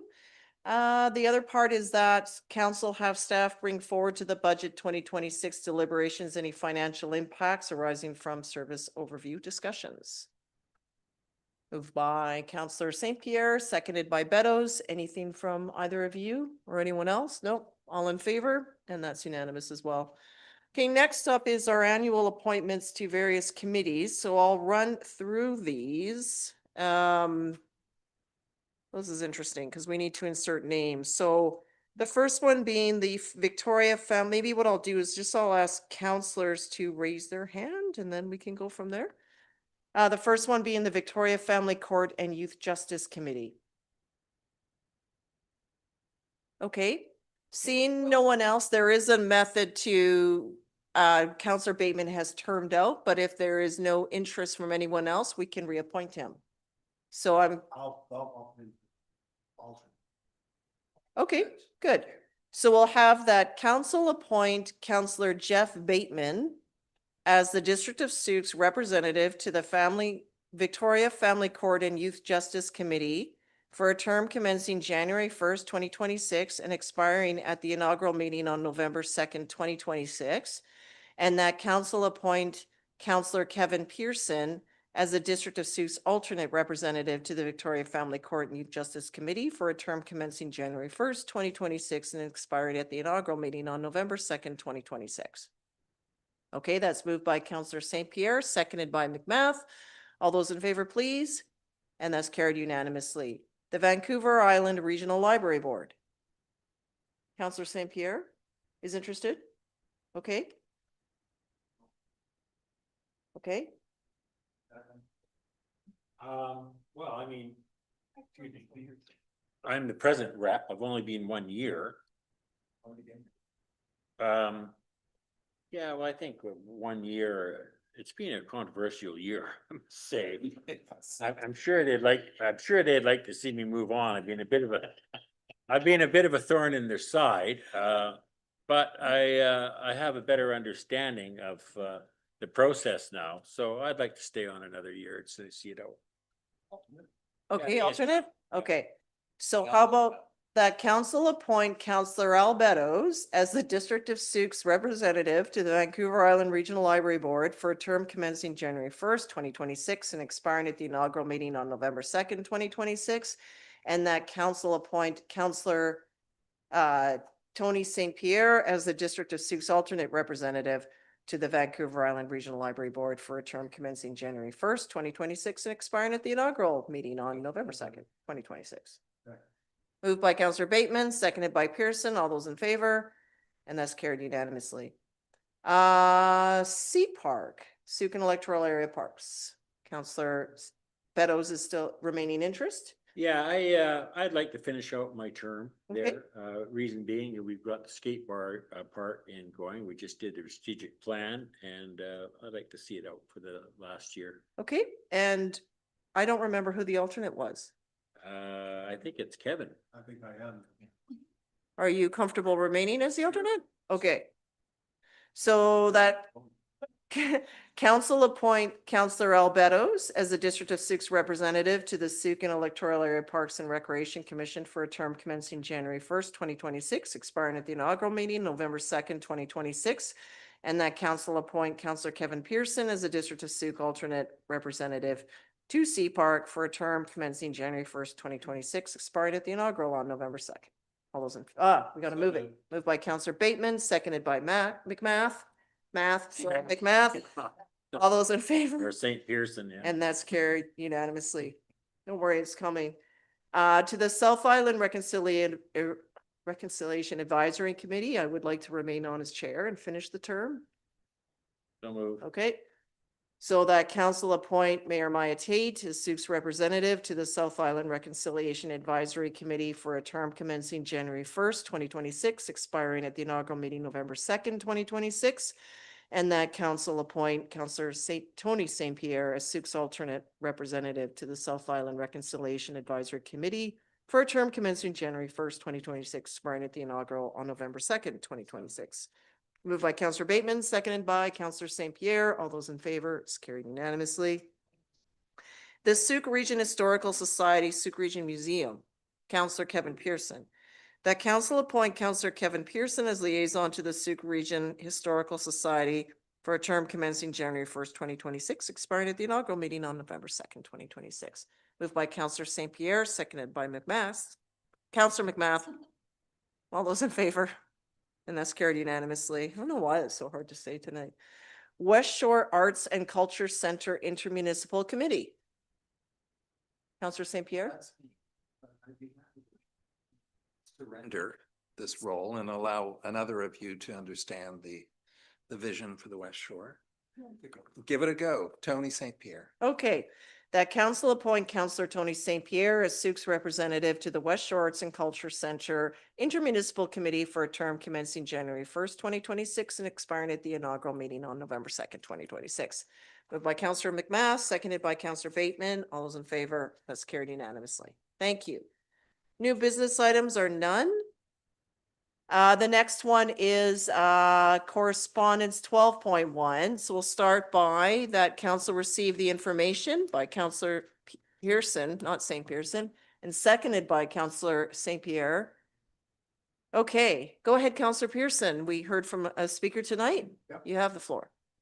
Well, it's good to hear Mr. McClyman, who is involved in that, as well as the museum, which I'm on that board, as well as was my boss that put my former boss that put that equipment there, Elmer Stoltz, which was Dave McClyman and Donnie Eves' grandfather. So the chair of the museum as well as Mr. McClyman. So it's an important part of our transportation history, and it's on the entranceway to Sooke. We should either do something with it or, much to Mr. McClyman's chagrin, dispose of it, because I think it's getting to the point where it needs to be done. I would hope that I could make a motion that we get a small report from our staff on the ownership of the said property, not just the equipment, but the property. What's involved with that? Could we get, like, who could speak to that? Yeah, just, we have what we'll do is we, have a correspondence for information on the floor right now. And so we'll just, get some information and then we can do a follow-up Okay. motion. Okay. Okay. Go ahead, Counselor Beddoes. Yeah, I fully agree with what you're saying. It's just that having been on the Historical Society there Me for a too. number of years, fun stuff. I think that what I like to see done, and it's very similar to what you're saying, is that we send a letter to the Sooke Regional Historical Society to give us the direction as to who owns the equipment and what arrangements they have with MOTT who own the land. So I think we need a bit background. They need to do some digging up there. And also, from their perspective, and I know this came up before, determine which has historical significance with the District of Sooke, because that came up too. So it seems like a few things there, but I think they're the ones, rather than staff, I think they're the ones that would have the history of it, because it was under their custodian and the land is owned by MOTT. Maybe. Well, that's my understanding, and they can determine that because they have their ranger. So I'd like to see it handled that way. Just a suggestion, whatever council wants to do, I'm happy with that. Okay, well, either, I'll just go to Ms. Gray and then to Councillor McMath. Thank you, Worship. I just wanted to provide some clarity that staff are kind of working on a version of this already. Staff are planning on meeting with the museum staff or board, I believe, next month to talk specifically about signage, those machinery equipment across the road have been mentioned, as a few of other things, because as we're trying to advance our signage strategy into next year, I believe that meeting's scheduled for, like I said, next month. So it's already potentially underway. And so maybe this motion might be premature. We could report back after that January meeting, I would suggest, and then see if any further motions from council are required. Okay, no, that's great. So that's already in the work, because part of it is, I think the green historical signs were done by the museum. I think Well, they were done way before the museum. Well, not way before the museum. They were done like those shields that. by the CRD. Okay, I think it was like it's a long stay, because the museum is under a process right now, as I sit on that board, of doing an inventory of them, and then of all of them that are out through it. And I think they're up to about 40 or 40 something. But then they're going to decide what is next steps, whether they're going to, because there's a whole discussion around the wording on them. It has to be updated with reconciliation in mind, and come up with, are they going to restore them? But when they do restore them, if they do, they also have to be considerate of the language that's contained within. okay, so that process is underway. Councillor McMath? Kind of moot now, so I'll move that council receive the correspondence for information. That's already on the floor. Yep, Councillor Pearson and St. Pierre I moved and seconded it right to open the discussion. Yeah, Yes. okay, but there was nothing else, given that staff is working on it. Look forward to a report in January. It's coming. Okay, Kevin, I'm sorry, I didn't realize. Boards, I'm gonna check. I was on the board once too, so. Okay, it's all good. So, anyway, it's underway and we'll see what comes next. Okay, I'll call the question. All in favor? That's unanimous. Thank you. That was a good. There was nothing removed from the consent agenda. The next is a motion for which notice has been given, so that council during budget deliberations consider the inclusion of annual funding in the amount of 14,400 for 5 years, starting April 1st, 2026, to cover the district's share of the salary for the Village Initiative's proposed Municipal Leaders Advisory Team Coordinator. So we are debating this tonight. Are we, or is it just notice? Let me just, can I get clarity from our deputy, please? Yes, so it was already a notice of motion. It's being brought forward. However, you can bring it forward for discussion, but it's also something to bring forward to the 2026 deliberation, but obviously it's up now for discussion. Okay, Councillor Bateman. Well, yeah, so I think that. I need a seconder. Okay. Seconded Thank by you. Councillor McMath. Go ahead, Councillor So Bateman. having learned from the Foundry, where I rambled on for 5 minutes, and then we determined, yeah, we're going to talk about this during budget deliberations. So let's do it then. So is this table? So No, it's not this, tabled, but if we agree, then this will be in the budget deliberation. You'll include it in the 5-year plan, and we can take it out or okay it.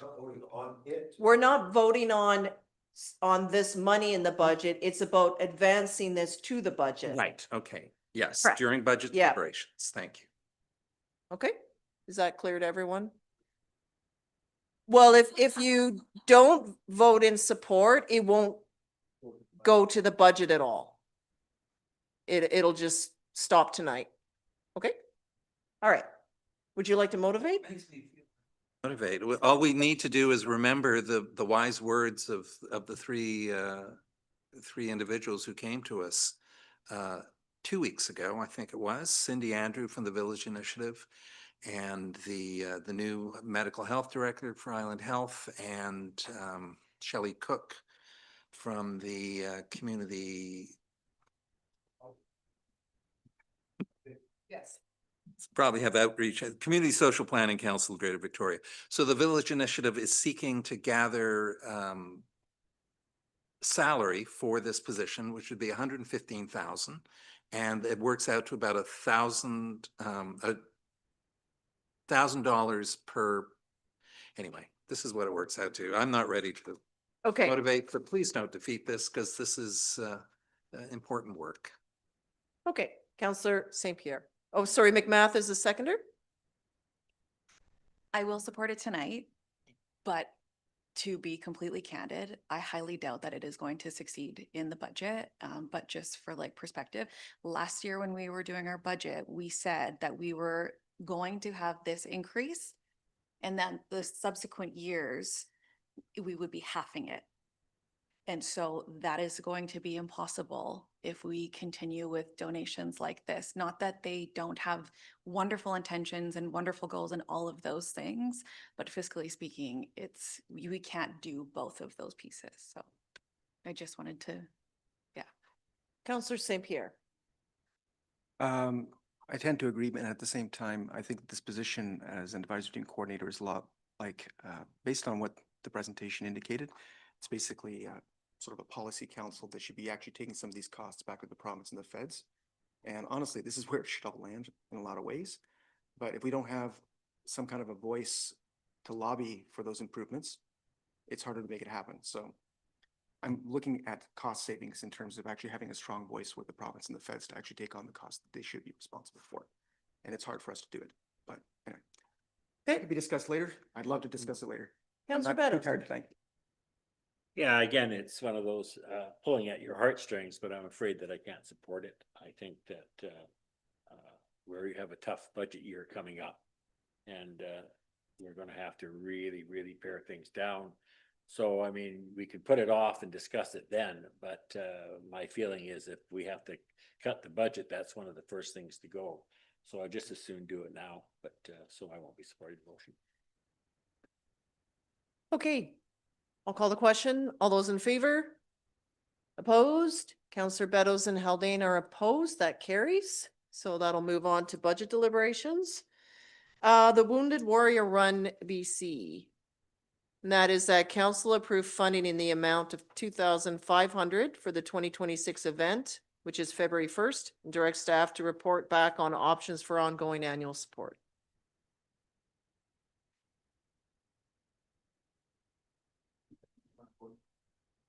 This is just a notice of motion, which will come up for discussion at the Come next. to the next meeting. Is that correct? Okay, I'm going to ask that council consider waiving notice, given that we are not meeting again until January and this event is February the 1st.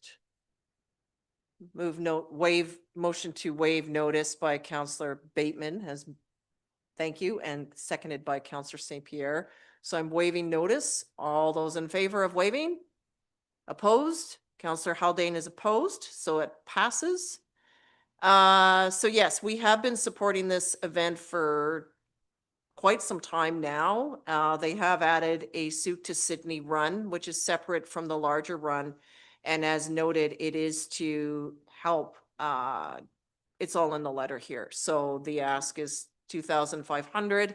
And then the second part is to have staff report back on what we can do to either, is it going to be every year we entertain this, or what other options do we have? So that's what's in the motion there. Councillor Pearson? Can I ask a point of? Sure. To our corporate officer, through the chair to the corporate officer, You have to direct it to me and I'll Oh, yeah. decide.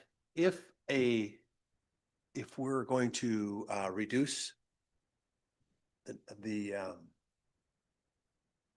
waive the timeline, waive the notice. Does it have to be unanimous? I think it's majority council. I believe that Counselor Pearson is correct, Oh. but if you want to give me one moment so I can just double check that, but I believe he is correct. Give me one moment, please. Oh, good one. Okay. Make it or staff.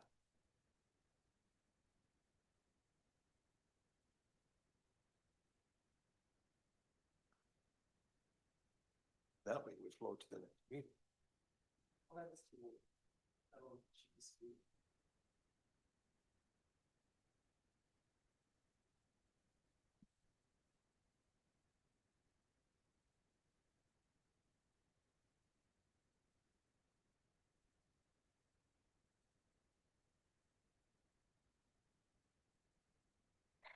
Through the, through the mayor, it does in fact state, council meeting, or if all council members present at the meeting agree to waive this requirement. Must be unanimous. Okay, so we won't be deliberating on this tonight. We'll move it to the next meeting. 15.2 from Sooke Region Health Summit 2026, that council approve 10,000 from the council contingency fund for organization of the Sooke Region Health Summit in spring of 2026. So that'll. Notes, a waiving of notes for this. It's not. So I'm seeking Counselor a waiver Bateman of is looking notice. to waive notice on this item. I'll second it just to hear his logic on waiving the motion. Okay, Oh, yeah. then we have to vote. Okay, I'm looking grumpy over there. Okay, okay. all right, There's, okay. I'll just call the question because the motion's been on the Yeah. floor. All those in favor? Any opposed? Counselor Haldane and McMath are opposed. This will go to the next meeting. Council verbal reports. I have a lengthy one that will take us, no, I'm kidding. I'm just saying that for the reactions. He's saying good money going. Is there anything immediate? I just Oh, sorry. wish to express my thank you to the Sooke Lions for hosting the holiday Christmas parade. Which we were all at. Which Just we about, were so. almost all at, but some have to work, but there were a lot of humans, thousands, I would say, in the pouring rain lining the streets, and it was great to see so many families out enjoying the event. So thank you to everyone there. Was there anything else that anyone wished to report on at this time? Counselor Haldane would like to speak. Go ahead. Just one thing with the parade, and the only thing I noticed is that there's so much candy being given out, so many kids and stuff. For going forward, maybe we could do a line at the end of the parade and you go around and fill up all, because every kid seems to have a little bag with them now because it's like Halloween to them because they've been doing it for so many years. But what's happening is the parade's getting these big spaces in between because it takes so long to, when you hit a big group of kids, to hand out all this candy, that the parade's now gone hundreds of feet down the road. And then it holds up the next guys, and the trucks are getting closer to the little kids who are handing out the candy. I noticed it was Kevin's grandkids and stuff. So if it came up one year, maybe we could do it at the start or the end or something, but there should be a candy giveaway time. But during the parade makes it really tough, and then everybody's trying to watch the parade at the same time. But I talked to Steve Wright when I was walking by him, but he says, yeah, it's starting to happen every year more and more because we're more and more candy, more and more participation. So makes it tough. But I'll just add from what I observed, because after we ended, I walked back amongst many others. We are the worst party of stalling up the parade is the dignitary section. yeah. So it doesn't, everyone else seems to clip along, but no, we seem to hold the whole thing up. So sometimes we've been put in the front with the marching band right behind us, because that's a good indicator to move us along. I hear your point because it is fun to see the kids with their stockings, but I think it's the case where I think council collectively, we need to keep moving and our elves need to disperse the candy and catch up to us. Oh, we stretched it out. It was a huge long gap and I turned around and I had no idea where anyone was. Cause I could, That's your grandkids. yeah. That's your brother. So It's a big improvement from what. something to think about. Counselor Bateman. Yeah, I have just one point. I just wanted to send a note of appreciation to corporate services for the way our verbal reports in tonight's minutes from November 24th were captured in some detail, more detail than usually is the case. So I think that's evidence that, as the mayor was saying earlier, we can get fuller minutes, action-oriented, moving into a more useful set of minutes for future generations who can look back on these Okay, thank fascinating you. meetings. Okay. Thank you, Counselor Bateman. I'm going to look for a motion to adjourn tonight's meeting. So that is that council closed the meeting to the public pursuant to the following subsection of the community charter, the time being 9:52 and 91E. The acquisition, disposition, or expropriation of land or improvements, if the council considers that disclosure could reasonably be expected to harm the interests of the municipality. And K, negotiations and related discussions respecting the proposed provision of a municipal service that are at their preliminary stages and that, in the view of the council, could reasonably be expected to harm the interests of the municipality if they were held in public. Moved by Councillor McMath, seconded by Councillor St. Pierre. All those in favor? And any opposed? That's carried unanimously. Thank you. So we are moving into our in-camera portion of tonight's agenda. Yes? Quick question. This, We're adjourned. that's great. Are we not reconstituting it in camera? Well, the staff need to have a few minutes to switch everything over. Yes, we need a couple of minutes just to get offline and Yes. switch over.